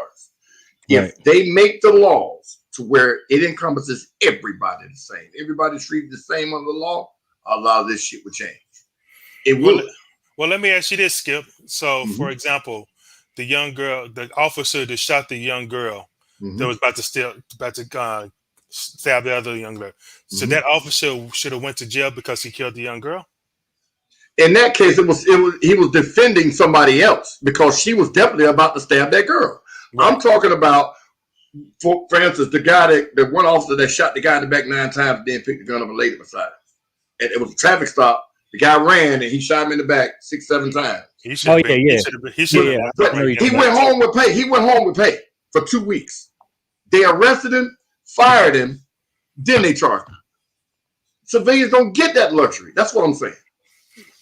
You see what I'm saying? If you know, like he just said, at a gas station, somebody take my car and I shoot him, I'm going to jail.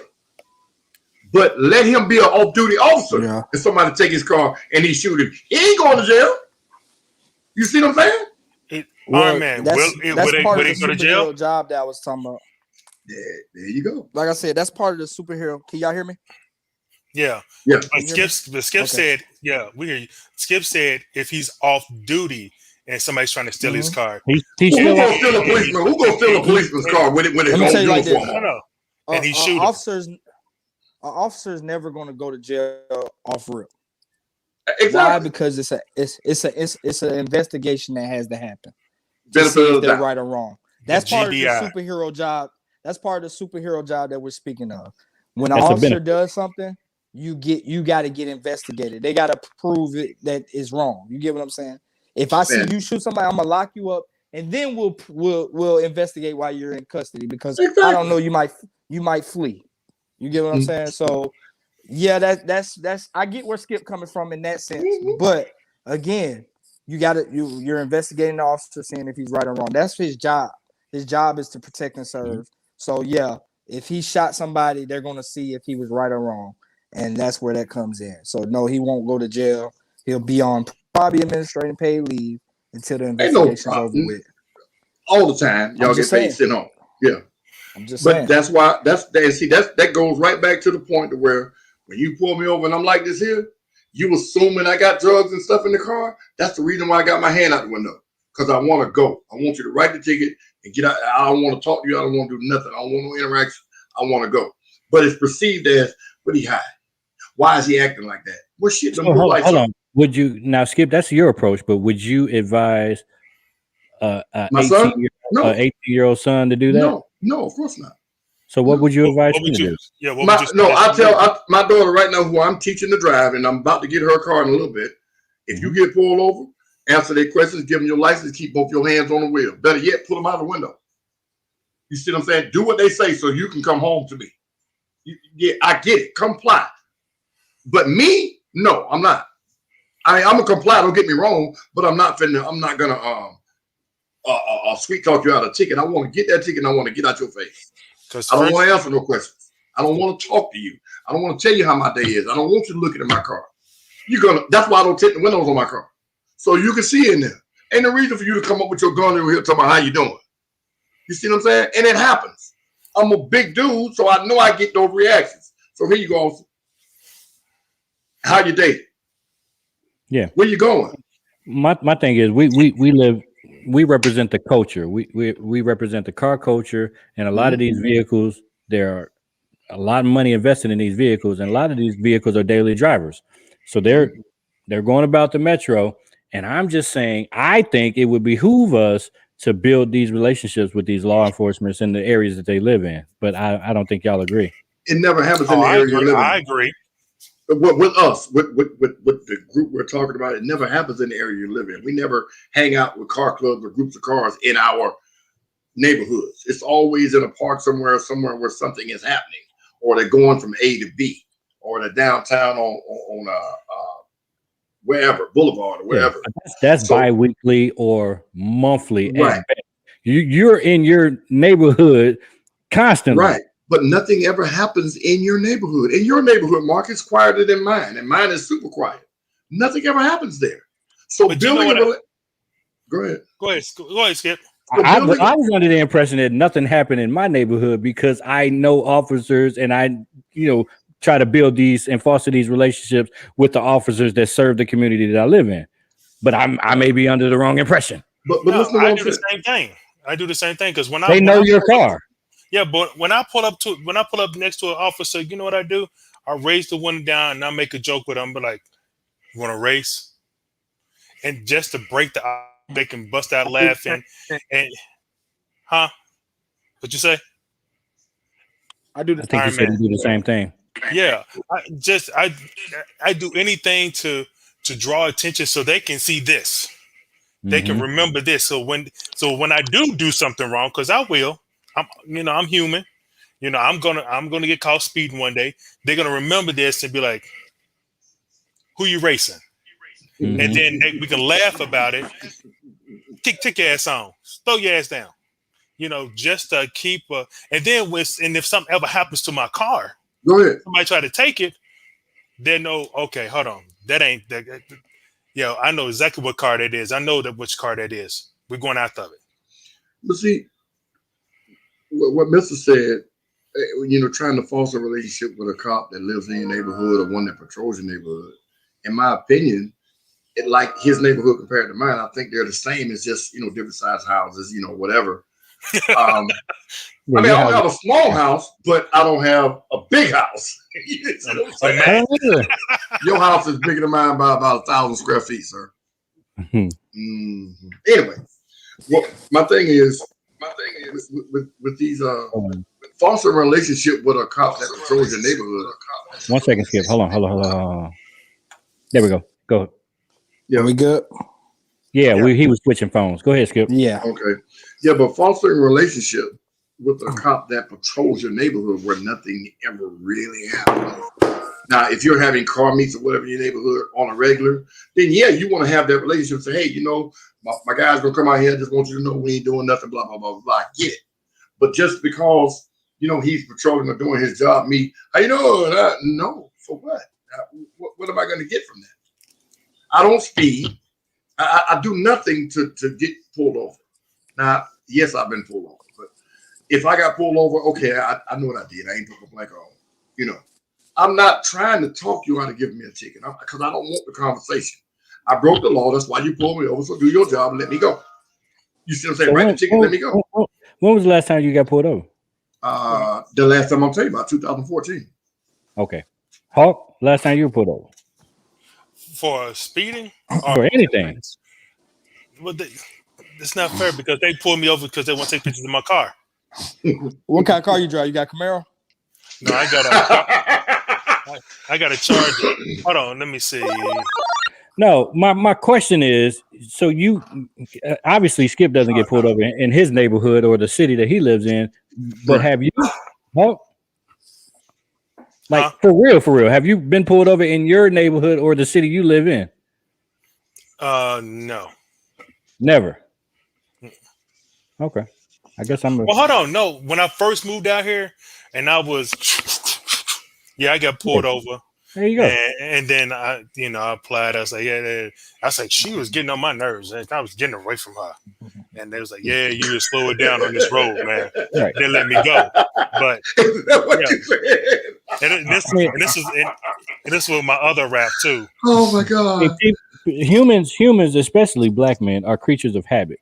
So most black men, they keep their job. They've had this job for, let's say, 2 to 5 years.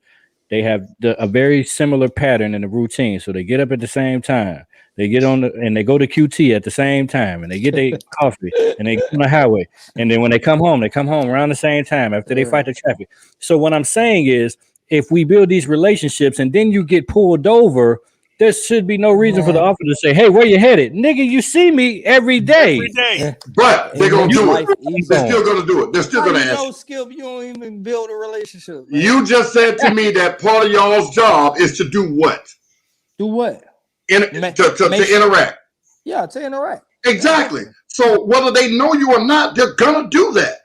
But suppose you had a bad day and you be like, man, I don't feel like talking. You know, I know we're on a good. You be like, guess what, Skip? It's easy to say that, but like, hey, man, I had a bad day. Of course. I don't feel like talking. All of these are scenarios. I get it. You saying not talking at all. If you tell me you had a bad day, man, I don't want to talk. That let me know right there. It's like, okay, that's something.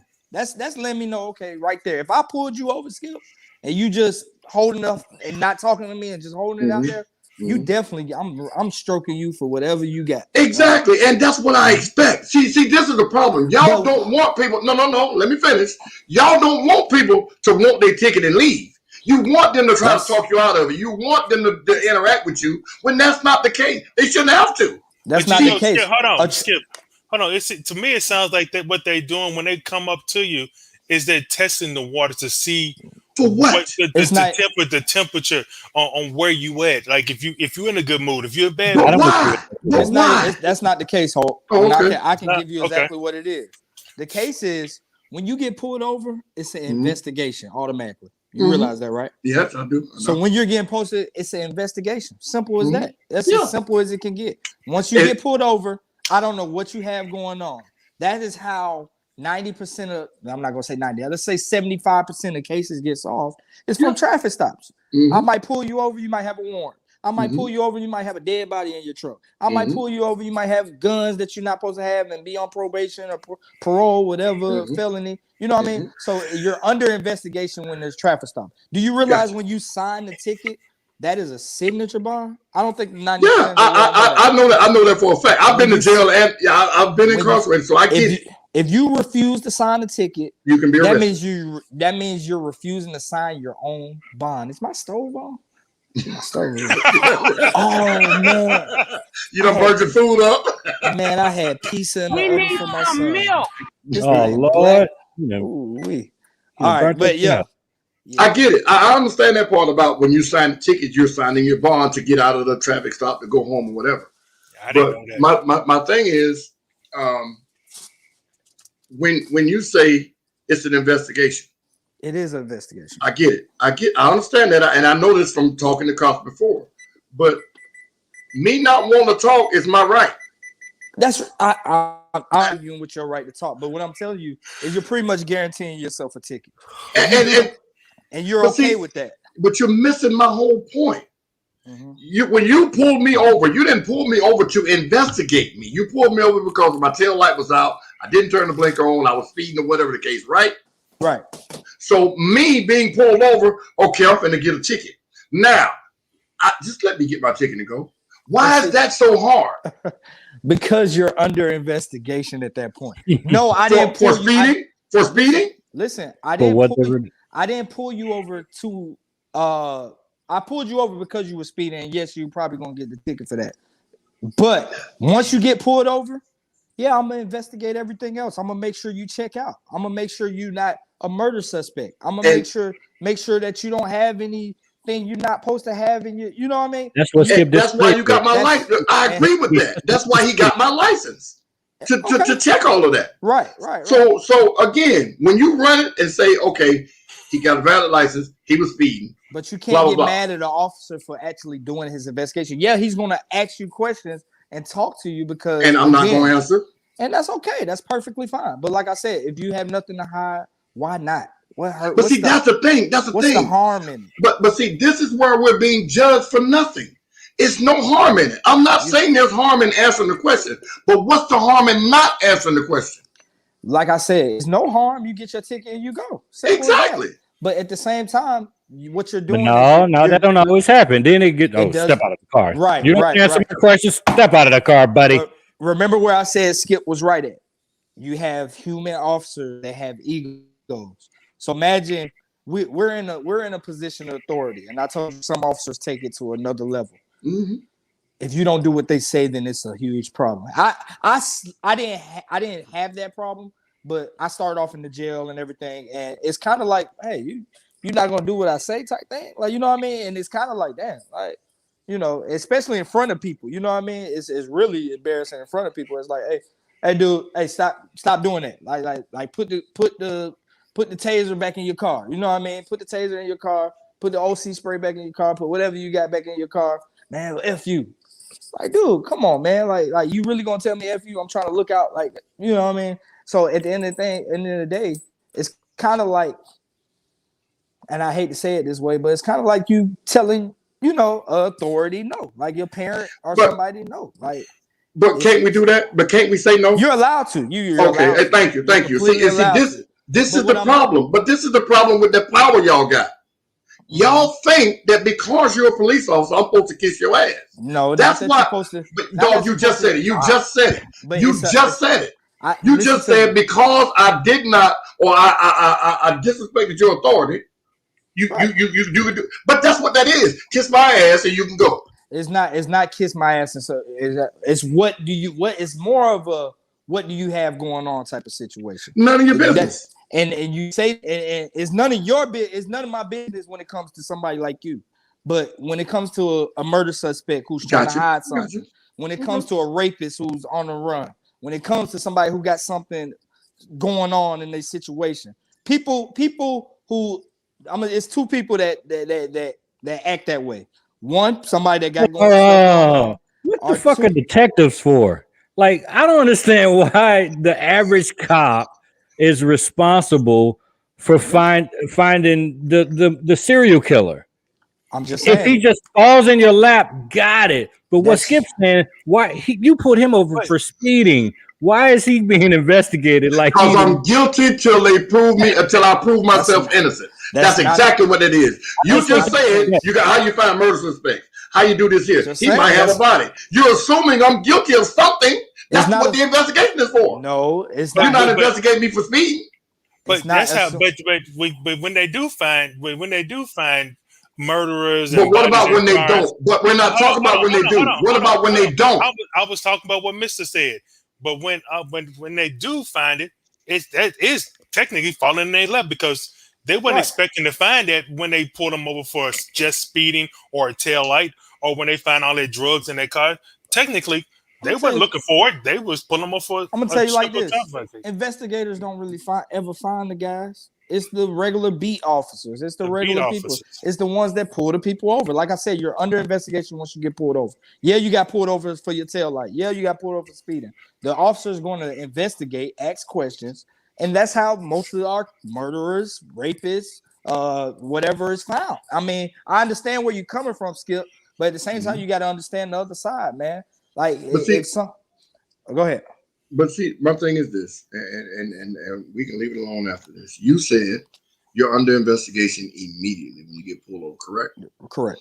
If whatever law I violated, speeding, speeding, blinker, stop sign, whatever, shouldn't that be what I'm under investigation for?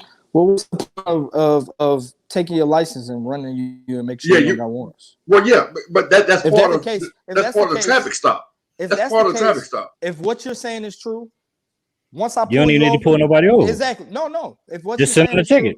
exactly. If what you're saying is true, Mhm. once I pull you over, I might as well just write the ticket from the car. Yeah. What if? But you saying yeah, but if I run the tag and it don't come back to you, how I know But- that's you? How I but know that- that's you driving the car? Exactly. But see, that's the thing. When you pull me over, you're running the tag before you get out the car. I run the tag. That's a given. Okay. When I give you my ID, I'm giving you that license or whatever the Mhm. case, so Right. you can run it to make sure there's no warrants or anything else. Right. Correct? Right. So now, the usual expectation is he was speeding, give him a speeding ticket, send him on his way. I ran his license, I ran his tag, he's Right. good. But Right. what's the investigation for? That's the investigation right there. You just said something about you might have dead bodies, or why he do you this, might- or why he that's do what I'm that. saying. You might have warrants for etc. Like I But said, if you got my license, But how would you find? Hold on. How would you find that he had a dead body in the trunk? How would you get there? Unless he said, "Hey, nigga, you know I got a dead body in the trunk." You can smell a dead body. if he's acting suspicious, you can ask for consent. what's suspicious? I mean, holding your hand out the window like that. But see, that's what I'm saying. That's profile, but that's profile. No. I'm joking. Okay, I'm just gonna say that's profile. I'm joking, but no, Oh, I'm just okay. saying. If you know what suspicious is, somebody's fidgety, if they're sweating, if they're acting crazy, and I know as a black man, we're automatically we're automatically nervous. We're fidgety and sweating anyway. We're like, oh shit, goddamn, whatever. But at the end of the day, it's kind of like a intuition, man. You kind of peep it and you try to see what you can get. It's called fishing, and yeah, it seems wrong towards black men. It is wrong.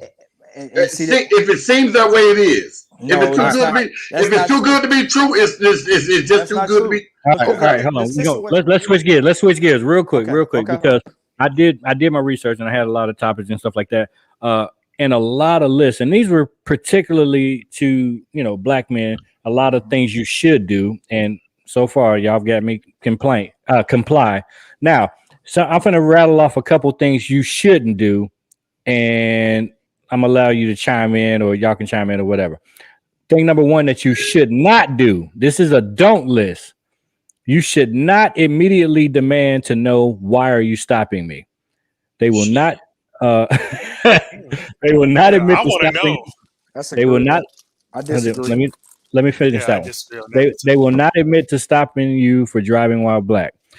If that is the case, remember you might have actually violated a traffic law. In either case, you want this to be over as quickly as possible and to drive away without a ticket or worse.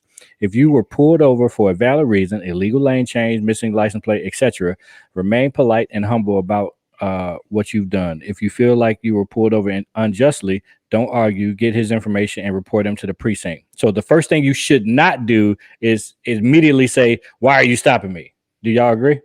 I don't. I want to know. I'm gonna ask. But see, Yeah, I don't nine times out of 10, people know why they got pulled over. So in my case, like I said, I don't speed. Y'all, I've driven out of town with y'all. Yeah. Follow y'all. I don't do all that He flying. does I get in not line. speed. He You know what does I'm not saying? speed. But this is the reason why, because I know me.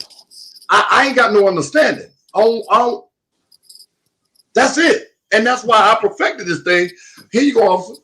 You pull me over, so write your ticket so I can go. You know, but when you 9 times out of 10 when people get pulled over, damn, I forgot to put my blanket on. Shit, I should have stopped at that stop sign. You know. So, hey man, why you pulling me over, motherfucker? No, I mean, I Okay, get it. enough. You should want to know, but go ahead. And Iron Man, you agree with that one? Or you trying to set the fire off in the oven? All right, here's number 2. Roll the window down 1 inch and pass your license through the small opening. This says I'm hiding something. Agree or disagree? Well, I roll my window down. I roll my window down. I put my arm out of it. I disagree. Yeah, I'm back. I'm sorry. Oh, okay. I disagree with that. And for the first one, what was the first one again? Don't immediately say, "Why are you stopping me?" No, you should know why you're stopping you. That's the first thing. The officer should automatically tell you that he shouldn't go on without telling you why he stopped you. And then, so do you agree? Do you agree that you should not immediately just come off rip and say, "Why are you stopping me"? I mean, you could say that. I mean, some officers, again, we're talking about human beings with authority, and you talking about the ego of a human being, not me, but some human beings are like, you know. But I don't see the problem with it. If you ask me why you stopping me, hey, I'm too nonchalant, so I'm gonna tell you. And then for the second one, I've heard several times that you should open up your window just so they can hear you and you give them the information, and so that the police can't reach in your vehicle and take your keys out. That's perfectly fine as well. But again, what that does is, but does this lead to me getting shot in my ass? Is my question. Either one of these things. No, I don't think it shouldn't stop. It shouldn't. But it's happened. But it's happened. It's happened. Yeah. One officer broke a girl window. Yeah. And get snatched out of the car. Yeah. And that comes when it's like, hey, can you put your window down? Like it seems like you're type hiding. And I can't defend these officers that go out their way and do the extra stuff. But what I'm saying is, if you have nothing to hide, and I understand where you're coming from, Skip, and you're gonna give it to me. But I'm gonna be quiet. But if you have nothing to hide, what is wrong with just going through the procedure? And you literally give them your license. If they speak, you speak back. You don't even have to speak back most of the time. It's just simple things. Hey, just roll down your window a little bit more. You know, I mean, again, you know, hand me your license. I run you. Hey, this is why I pulled you over. Blah, blah, blah. Take your ticket. Go on. Or, you know, you got a warrant. Step out your car. But again, when you give them a hard time, yes, that's what we talk about when you say how you make it home safely. So far, you're agreeing with this. Yeah, so number one, if they come out talking about why you stopping me, y'all don't like that. It could get bad. Number 2, roll the window down a little bit, pass the information through. They don't want to talk. That could go bad too. Number 3, you call your friends and you holler out, man, this punk ass cop just stopped me for nothing. Wow. Who does that? I've seen it that. People get on Facebook. Yeah. They go live. They be on live. This motherfucking cop, yada yada. I'm feeling like, damn, officers, and they being nice as hell on officers. No, I don't do that. I know I'm an asshole, but I don't do that right there. Hey, look. Yeah. Well, I would rather you do that than just stick your hand out and not talk to me, man. But what? Yeah, I would rather you call your friend and cuss me out to your friend. But at the end of the day, like I said, man, you got to realize officers are human, man. That's the biggest thing.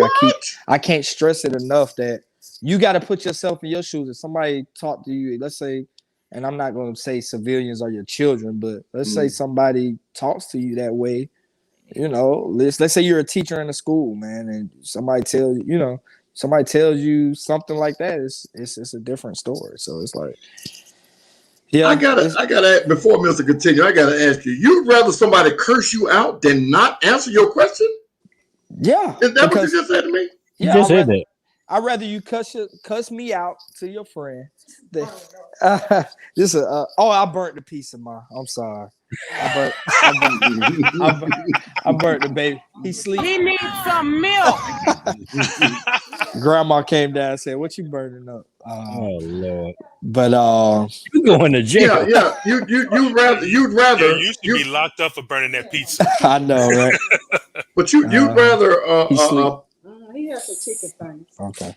So you'd rather a person you pull over curse you out whether it be on live or whatever, than to not say nothing to you. Man, look, I worked in a jail for 2 years on maximum security floor. Right. I'd have been cussed out, all that stuff. Cuss out don't mean nothing to me. You can cuss out. I'm talking about the traffic stop though. Traffic stop, don't matter what it is. I embrace it. Cuss me out. But when you don't talk to me and like and when I say talk to me, it's not like a how you doing. You don't gotta tell me how you doing. Cool, that's fine. But when you like just that's going to offend me more. And what I'm gonna do is that's ego right there. That is ego, but you gotta realize I'm human. I'm a human being. So at the end of the day, okay, you want to be a butthole? Guess what? I'm gonna just go back here, write you this ticket, and but I'm a human being, and I'm the good human being. You're right. You got the ones that's not good human beings. They'll try to find something. They're gonna dig into your background, see if you when you run my name, believe me, they'll be like, watch out. Yeah, I've been in prison in Georgia and in Florida. I've been in prison. Yeah. So I'm not I got a record. I got a history. Yeah. So this is one of the reasons why I don't want to talk. I have no interaction. But, yeah, man. But Skip, me and you got to hang out, man, so I can talk to you more, man. Because you ain't gonna change me. You ain't gonna change me. I gotta change your mindset, but you don't believe you in won't. And I'm gonna ask a question here, Mister. Okay. You don't believe in building a positive community because I know in the beginning. Yes, that's what I do. Hold on, no. This is a topic we're talking about, but man, I'm so deeply embedded in this car scene community right here in the DeKalb and Atlanta area. It's crazy. Yeah. Ain't too many places you can go in Atlanta and ask people, do they know skill? But I'm talking about, and that's real. I'm talking about building it with law enforcement, with the police. Yeah. Well, I mean, I feel like we have to have not just black officers. We got to have these white officers that that the ones we perceive as the quickest ones to shoot, to try to get an understanding, so they can hear it, like how you're hearing us about traffic stops and this small stuff. If this was a white officer talking, he'd be trying to tell us protocol, when we know for a fact that y'all don't follow protocol. But he see what I'm saying? He can't speak on the stuff that I'm speaking on. He hasn't experienced what I experienced. You get what I'm saying? Okay, and you're correct. But now watch this. In the last 10 years, how many black cops have killed people running away, killed people at traffic stops or whatever? I know there's some. Yeah, I know there's some. It's a good amount. But look at the disparity. But I'm gonna tell you like this: it's really not that big of a difference. It's really not. You saying shit, but it's really not that big of a difference because at the end of the day, my phone keep falling. At the end of the day, it's the media got y'all fooled. Yeah, the media's they're pushing that because that's what the people want to see. The people want to see. The people want to. People is ratings. A black officer kill another. Think about it. Did y'all knew 3 people got shot at Kiss Lounge the other day? Yeah, I see. Y'all knew somebody got the girl that got stabbed over there. What's the name? There's certain things you don't hear about because it's black. Atlanta Scoop give it to you. ATL Scoop gonna give it to you, but I'm talking about on mainstream media. No, you get what I'm saying? Of course not. No, it's black officers shoot people too. Yeah, I had a partner with our agency. Shot somebody a couple years back, and that was one of my he's nicer than me. You get what I'm saying? But he had to do what he had to do. And at the end of the day, you didn't hear about it. You know why? Because nobody. It was the black on black. I get it. The media is not kicking it that way. So what you're hearing, there's no shock factor to it. Exactly. There's no shock value to it. What you're not and seeing is what the media wants you to hear and see, and that's one of the biggest problems. I say that's one of the biggest problems in the world right now is the media always had control, man. It's always been like that, man. They give you what they want to give you, and they hide what they want to hide, And like I said, they kicked it. Even right now, people be like, "Oh yeah, it's hard for y'all. It's hard for y'all officers. I know. I'm sorry for y'all. This, that." And yeah, people out there hate us, but it's not as many people that hate us as y'all think. And I don't hate cops. I just cops, man. No.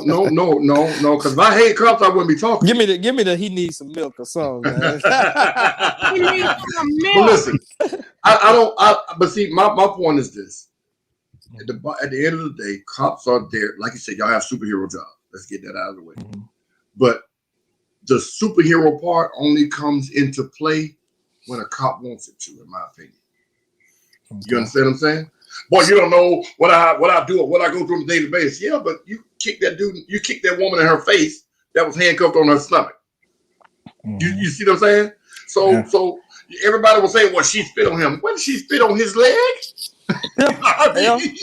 And my partner, if he was on here, he'll probably go toe to toe with you on, because that's one of the ones we kind of could have came back. Yeah, that's when we kind of debated about that situation where I feel like the officer was wrong. I understand the officer because I've been spit on in my face before, so I understand. I understand the officer. Yeah. I ain't gonna lie. I ain't gonna lie. I ain't gonna blacked out a little bit. I blacked out a little bit, but I held it together. But so I understand where the officer is coming from, especially nowadays. The time you got COVID, you got AIDS, you got all. Got it. But we keep talking about these two extremes, right? Mm-hmm. And I'm trying to reach the young man or the young boys and the young black men out there that will prevent them from getting to that point. Like, that's the part we're not talking about. That's the information gap that's missing. Like, all I'm getting is comply. You get, and my son, all he knows is Fortnite, YouTube. He doesn't know what that means. I'm gonna break it down to you like this, mister. It's really us. I'm gonna say us. And when I say us, I mean parents, adults, the people that they look after. I mean, take on to their role models. And I blame us because we're the ones that feed the stuff. The same thing as racism. We feed it into their head. So when you get that fuck 12, fuck the police, I can't, that trickles down. We don't know. We don't realize we throwing it down to them. Yeah, they're watching you. They learn from your actions. They learn from you, man. And you get so much, man. I had an incident today, and I'm not going to go into too much detail because I don't want, I don't know if it's still an investigation or whatever, but I had an incident today where we responded. The girl, whatever, she was jumped or whatever, and we actually were trying to investigate and see what was going on.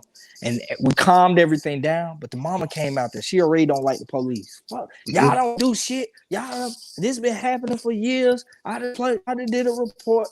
Man, once she turned up, the kids the little teenagers started turning up. They followed right behind. And just like customers. And like I said, the way media portrays how officers are, they don't show people like me. You know what I mean? The media don't put me out there. They don't show me playing basketball. I was about to post earlier some stuff I did last year where if I see somebody, black kid out there shooting basketball in the hood, I'm stopping. I'm full uniform playing basketball 1-on-1 with you. They don't show you none of that stuff. You know what I mean? They don't show you. They show it when Shaq do it. They show it when Shaq do it. Yeah, they showed it with Shaq once or twice. But yeah, that's what I'm saying. But it's eye catching. It's eye catching. You know what I mean? Yeah. So they don't show the positive community. We just hosted my agency and another agency I'm not gonna speak on. They just hosted a baseball game, and I played in the baseball game, man, where we played with young black kids, middle school and high schoolers, like talking trash, having a good time. You know what I mean? So I say to the youth, we're looking at the wrong thing. ATL School, all the kids got Instagram. ATL School is the hot thing right now. All that's doing is influencing and encouraging the negativity. You know what I mean? So the issue is coming. People like watching dumpster fires. They do. This whole fucking crate challenge shit. Man, the crate challenge is stupid. They want to see that. And they're doing it like fools.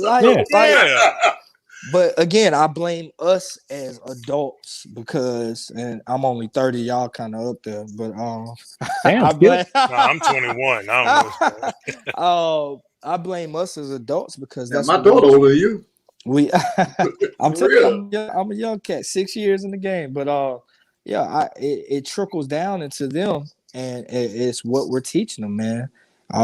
You got to teach them safety, and like I said, I will try to reach out as much as possible to as many young black people and show them, man.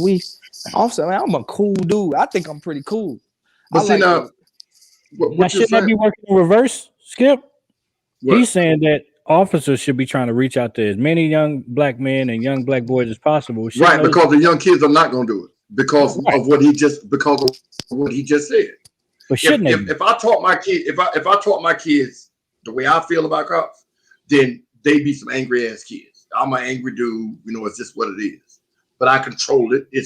I channel it to where I want it to go. But if my kids had the same outlook about police that I did, then I'd be fearful every time they left the house. Right. But I don't, like I told you, I tell them, whatever they ask, do it. Get home. Like you said, well, I'll handle it. I'll go back and I'll call and do whatever I can. Let me fight the fight. That's what my mother told me. That's what I told my son. Yeah, but it's a different generation where you could tell them, you know, I'll fight the fight for you. I'm sorry, y'all. It's good. You could tell them, you know, I'll fight the fight for you. But at the end of the day, exactly, they're gonna take after dad. They're gonna be like, hey man, my dad wouldn't go for this shit. I'm not going for there this you go. Either. There you go. So it's like, you know what I mean? And we deal with it so much where it's like, hey, young lady, calm down, young lady. You know, nah, fuck 12. Y'all didn't do nothing. And she did exactly what happened today. Was we calmed her down, she was good, you know what I mean? But her mama turned up. And then she turned up. I know y'all get so tired of hearing that shit. Man, ain't nobody even did nothing. Ain't nobody did nothing. Man, I'm telling you, man. That's a cop-out chant. That's a cop-out chant. Man. Why y'all messing with the black man? Yeah. Why you chasing the black man? Yeah, fucking with me. I ain't even did nothing. Yeah. If we were white, y'all would have been dead. Somebody would have been arrested. Like, God, it's all lady. Like, every apprehension, I get that. But you know what though? Man. This piggyback on what you just said.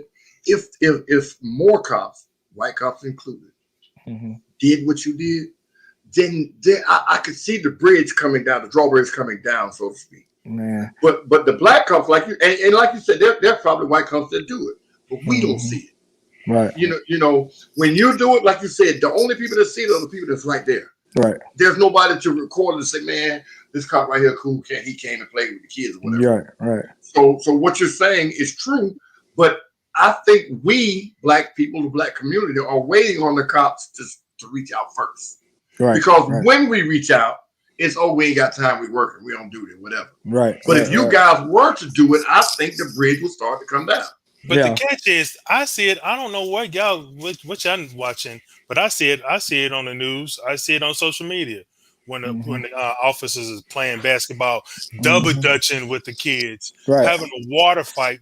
Do you see it more than you see? Do you see that more than you see the shootings, the negative, the bad? You see what I'm saying?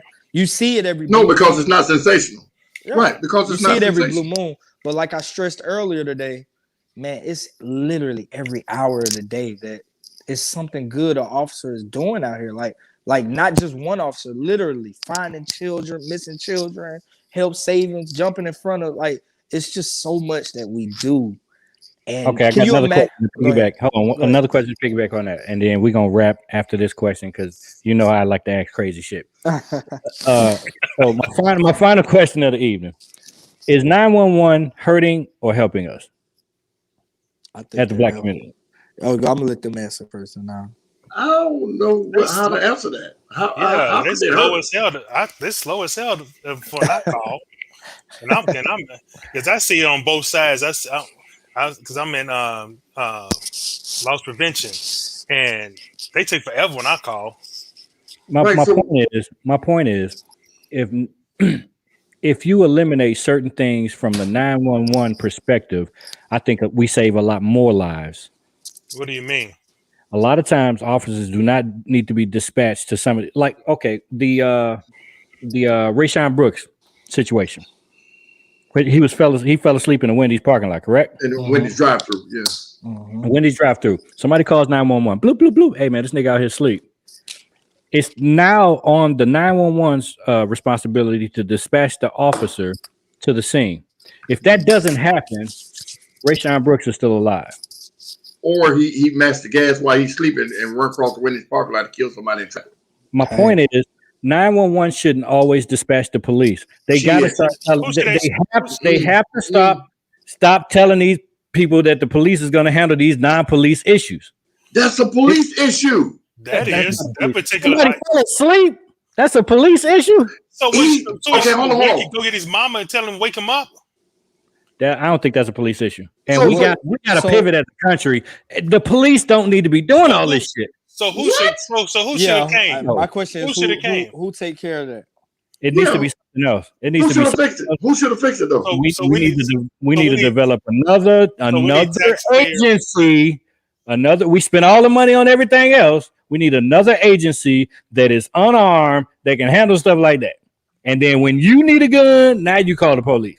Are you So kidding now- me? So we gotta wait. So we gotta wait again Mark, come on. No, no, no, for no. somebody to come, for the police to Come come. on, dog. For a guy sleep in the car, we need the cops with the guns for that. So you gonna take my taxpayer to hire You're taking somebody the taxpayer money for everything else.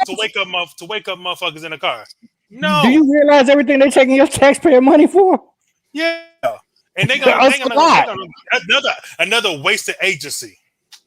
Man, they got a space force. You do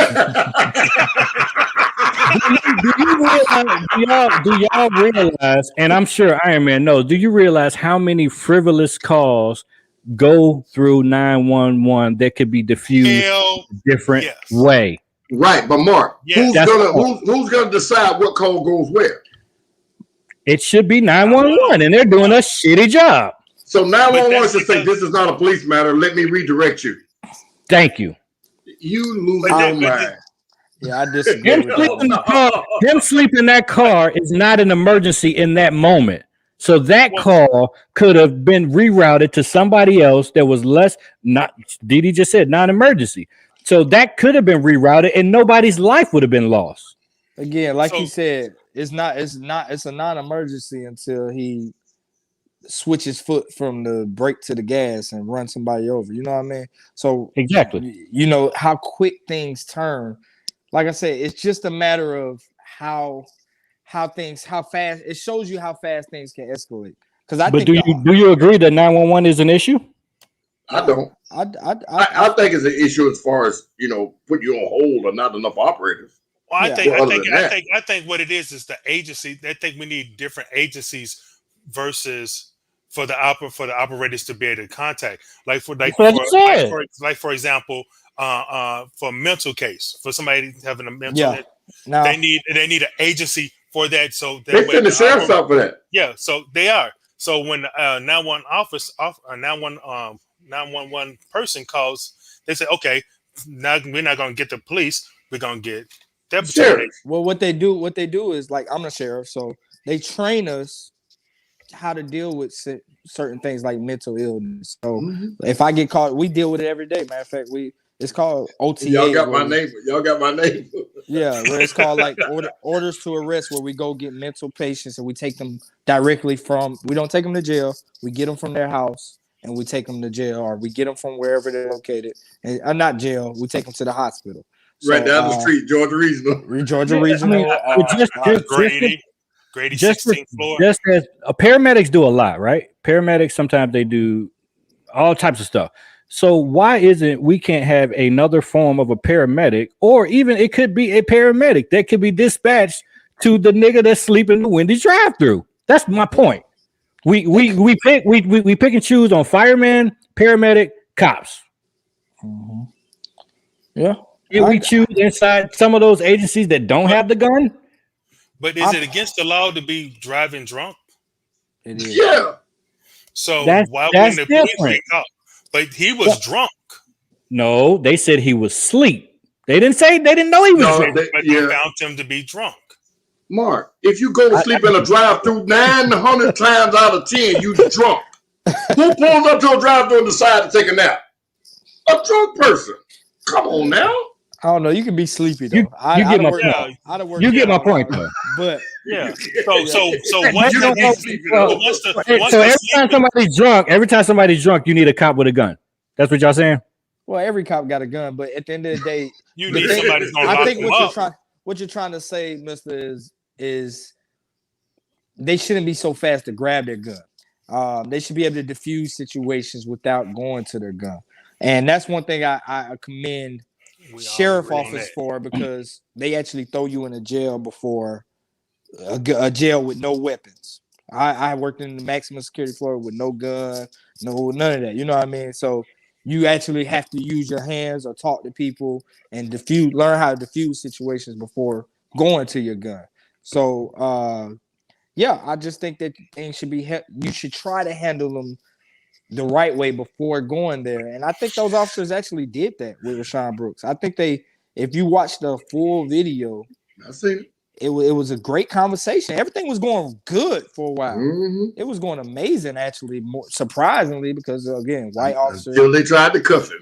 And then once they And I tried hate to laugh, but Until they try to finish their job. right. it was like, you know, yeah, you drunk, you driving drunk, we can't let you go home. And then you look at it, let's say, like I say, I would have thrown, because I'm one of them officers that just, you know, I'm different, but I would have thrown them in the woods and be like, hey, bro, you can't get in your car tonight. But that could have been bad because he could have walked off and got hit by a car. You know what I mean? He did something, you know. So those officers were doing the right thing. Hey, man, sleep it off the night in jail, get out tomorrow, whatever, etc. And yeah, it went south right after that. You know what I mean? So in that situation, I mean, you can really get on the officers because you like. I mean, but there's a lot of different situations. If I call the police and I live in an apartment complex and my neighbor's playing music too loud, I call 911. They dispatch an officer with a gun. Shouldn't it be somebody else that knocks on that guy's door? Hey, man, we got a complaint that the music's too loud. I got you. If we hear it again, I'll come back and I'll write you a ticket. All right, man. Has every right to write tickets, yada, yada, yada. They don't have a fucking gun, though. Well, let me answer that question, all right, man. Mhm. Okay, Mark, who would you listen to more? The person with a gun or the person that's standing there with a ticket book? Think about it. No. I'm asking you a question. I'm more optimistic of a better world that we can live in. You It's are. not about who you're going to listen to because you're scared because they got a gun. Exactly. That's part of it. Of That's course. authority. That's how you show your authority. That badge and that gun. Guy in the bulletproof vest and the tactical gear and the fucking rifle, yeah. It's not even the gun part for me. It's more of the jail part. So if I The come fact and that you can go to jail. if I come and tell you, hey, you need to turn your music down, and Oh, this same person can take you to jail. So you saying you can't take people to jail without a gun? for No, more, you, ain't gonna take Hell me, no. you can't take me to jail You without a think you gun. finna grab me? You think I'm gonna let you arrest me? Hey, you ain't got no gun. No, you're not taking me to jail. Man, shit, I wish a listen, dude I would don't with a gun know, to my man. handcuffing me. And I'm telling you from me. You ain't got no gun, you better not put your hands on me. So y'all saying the only reason y'all comply is because you think you're gonna die. You fucking right. Yes. 100%. And A man without a gun can't take me nowhere but to someone get something to eat. That's real. And I'm not being funny when I say that. You Okay. cannot. Okay, watch this. What country is it? England? Is it England where they don't have guns? Where the cops don't have guns? And they be beating the cops up and hitting them with bottles and shit? You throw a Molotov cocktail at a cop over here and watch what happens. You won't throw another one. That's what I'm saying. That's the point I'm making. If you got a gun, dog, it's automatic. Hey, okay. All right. Yeah, I'm turning down officer. I kind of get what you're saying, though, Mister. But what I'm saying is, in the what perfect is- world, yes. in a perfect world, yes, but in this world, an No. officer with a gun should be able to defuse and do the same thing that you're asking for. You get what I'm saying? So he should be able to handle the noise complaints without even referring to the gun. The gun shouldn't be the issue. The gun is for if things go south. That's what the gun is for. And that's what we're learning in law enforcement. That's our last option. That's well, let me say this for good officers. Because they got an aspeton, they got a taser, they don't go for none of them. Like I said, Go for that's- that bang I bang. get it. Y'all thinking about a world only with guns, and we're not thinking about an alternative world, and not thinking about it as if the guns are the issue. You can't shoot people if you ain't got no gun.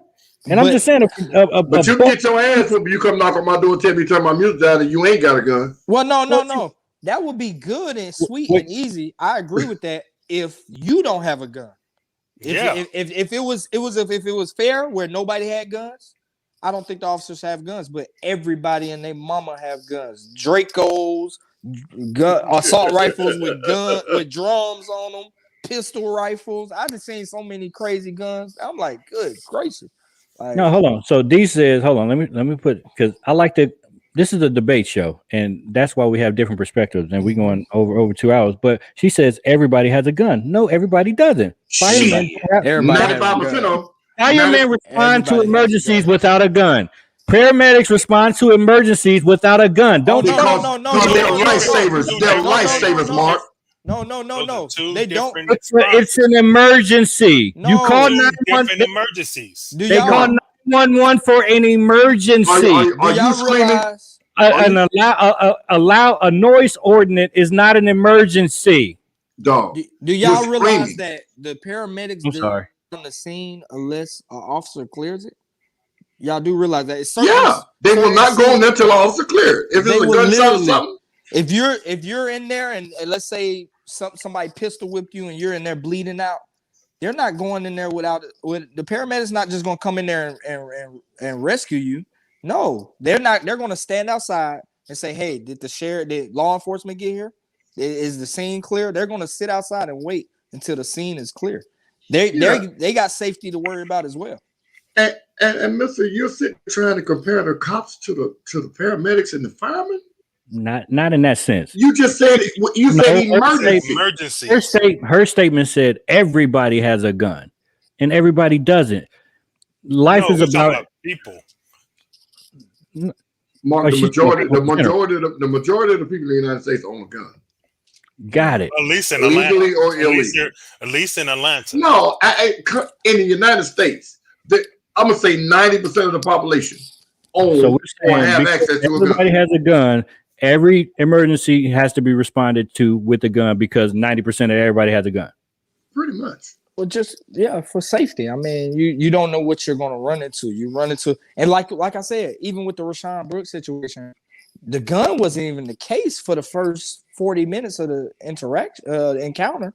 The encounter was going smooth without a gun. You think about you respond without a gun, but let's say the officers didn't have a gun, and again, I keep reiterating this. He would have whooped their ass. He would have fucked them. He was whooping them. He was whooping them. He takes their taser, he pops them. Let's say he goes and shoots somebody else with the taser, take their car. He's drunk, so he's somewhat not in his right mind. He takes it, he runs somebody over. It's just a list of things that we do in law enforcement that goes with what if. We play the what if game so much just for safety purposes, where it's like, what if this happens? What if this happens? And again, like I talk about it, Rashawn Brooks, he could have tased the officer, took his gun, shot somebody, shot himself, shot. And what if the police were not called? And what if the police were not dispatched through 911? You know what? What if nobody ever broke the law? What if we all were rich? What if we all had big houses? That's the same thing. You can't what if everything, Mark. You just can't. If 911 was like, bro, don't waste my time with this bullshit. Click. It'll be a lot more murders. It'll be a lot more murders than killing. You really think so? Yes. Yeah, I agree. If I called you for help and you hung up in my face, well, I'm gonna kill him then. Yeah. They're not always calling for help. That's the thing. They just be telling. I can be called. Okay, what's this, Mark? Snitch line. Mark, you work overnight. Right? You get home 8 o'clock in the morning. Mm-hmm. I'm up because I ain't got no job and I'm basing boom, boom, boom, boom, boom. You done asked me 5 times. Fuck you, man. Get out my face. This is my house. That's my response. You called non-emergency. They come. Get the fuck away from my house. You can't tell me I pay rent here. Then what? But I don't understand your premise as far as like, okay. But you're saying this agency shows up. Right. And you're saying that like this agency is different from the police. If a policeman asks you to do something, there's always the fear of being arrested.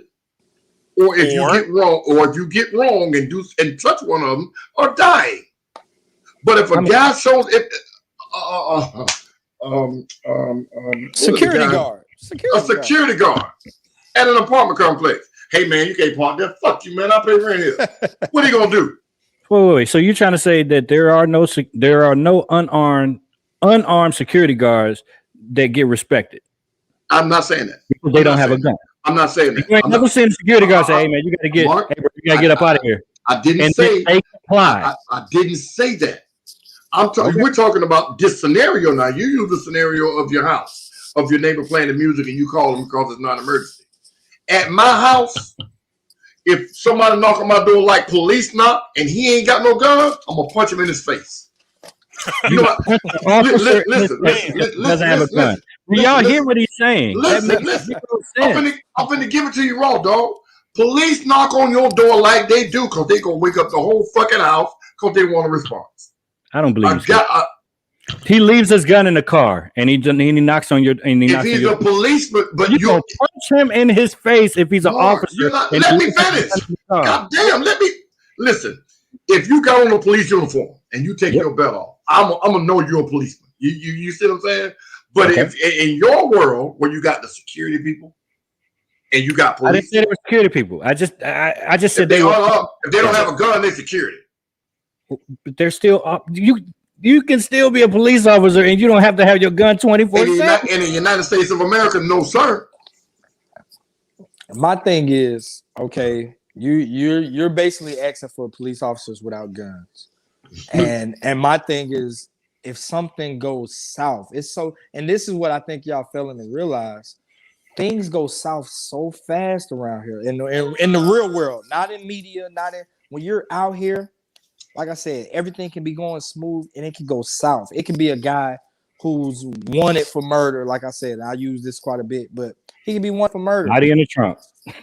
Not the body in the trunk, but I'm talking about you just telling him, you know, hey man, calm down, this, that, man. Fuck 12 and pull out a gun. I don't have a gun. Now you got a situation where your officer without a gun, you know what I mean? It's gonna get killed because he's a murderer. You know what I mean? And he just don't care. Yeah. It's people. I don't, and this is my main point. You're talking about a murderer. I get that. This is easy to just like- understand. How do you Hold know? on. How do you know But the if a person with the nigga- noise? If a nigga cut me off, I pull over. I call the police, 911. Hey, this dude just cut me off. I send the police out here. But Mister, what you're failing to realize is how do you point out that murderer? How do you know he's the murderer? How do you know he's the psycho person that's killing people? You don't know. Exactly. So Until- you're proving until- you're proving know. my point. So you send an officer without a gun to diffuse a situation, but this person don't really give a fuck. He's not civilized like us. He doesn't give a fuck, and he like, fuck it, I'm gonna kill this motherfucker. Like you had the nerve. It's crazy people out here like that. Y'all know I watch a tape, man, and it scared me. That's why I really talk to my dad a lot, because my dad is naive and I feel like he's an easy target.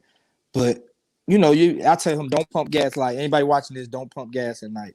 That's the worst thing ever to do. It's people that don't care. They will watch you go in the gas station. When you come out, shoot you, kill you, take your car, and be gone, and not think twice about it.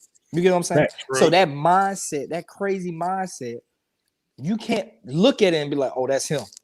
So I respond to a noise complaint without my gun. Hey, man, y'all making too much noise. Y'all need to turn that music down. Who am I to say that he's not gonna pull out his gun and blast my face off? You get what I'm saying? So I get what you're That's saying. what Skip's saying that is going to happen. That's what I'm trying to Saying say. if you don't have a gun, you're going to get punched in the face, or you saying they shoot you in the face. But he's saying it He's saying it jokingly. But what I'm saying is real people out here that's psycho and crazy that is ready to blast anybody's face off. It's murderers, killers, rapists out here that really do this thing. It's not for TV. I get it. in real But in life. your 6 years, what's the percentage of Mister, calls that you responded to that you was like, man, I'm glad I brought my motherfucking gun? Man, a lot of them, man. What's the percentage? In 6 years. In 6 years, well, 2 years technically. in 2 years on doing warrants, I'll say Not doing warrants don't count. But that's what he does, Mark. That's what he does. Yeah, that's what I do. But I respond to calls too. I respond to You calls see what I'm too. saying though? That type of stuff where it seemed normal, but then it went left. Well, I'm And you was like, "Woo, glad I had my gun. If they wouldn't have saw my gun, they would have punched me in the face." Can I answer that question? Can I answer that question? Go ahead. So, because I'm loss prevention, Yeah. and I have to make apprehensions. Right. I've had a gun pulled on me during the apprehension. It went from a simple shoplifting charge to armed robbery. Right. That fast. I got a coworker who has been shot at. Uh-oh. Go ahead. Been shot at, and now we don't have guns. And I had another coworker who's been pepper sprayed. We don't have guns, so it goes fast. You know, if I knew. That's at a that different time, scenario. If I knew A crime is being committed. A crime is being committed. That's police activity. But I'm not a police officer. My job is Exactly. to stop them still. Stop That them. would warrant the police being called. Somebody shoplifting, they actually breaking the law. That's different. But the point is how quick it just went from a simple shoplifting. But it still was breaking the law from the shoplifting. joint. They were breaking the law from the jump. But the point is, I didn't know that they had a gun, but it went from a simple shoplifting charge to a felony charge that fast. I get what And you're I had saying. no clue I that get what that you're person had a gun.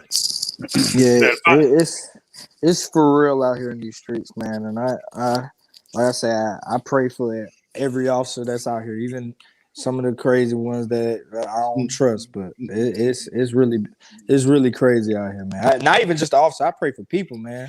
Like I said, Yeah. ATL Scoop tell it all, man. Boy, they don't. Somebody My would phone shoot be you for all day. yeah. Somebody would shoot you for you getting a girl in the club, man. Like, Yeah. it's bad. crazy.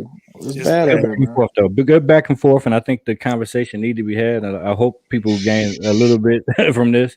I'm very optimistic, and I think about the future of the country of my futuristic grandchildren can inhabit, and I just think it's got to be a better way.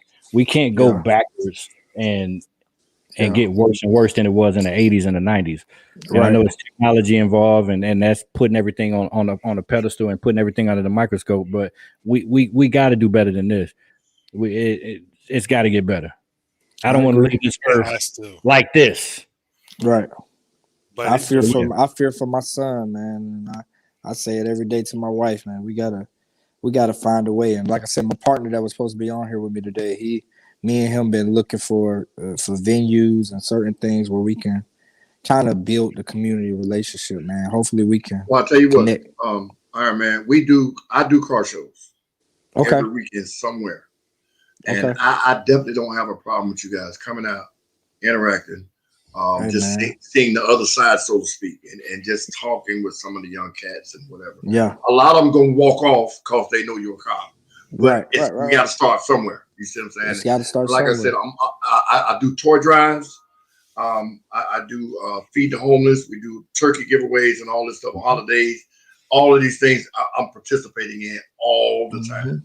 So having that police officer with us when we go to do these things, in my opinion, is a way to start bridging the gap that you're talking about and Yeah. show people that y'all are not All But of if- that. the perception. Yeah, but if we do that, I would challenge you to bring some white officers. Oh yeah, Oh, definitely. absolutely. Because Yeah, I like that. because it would be really interesting to hear what white officers, how they feel and what they think coming into these same scenarios.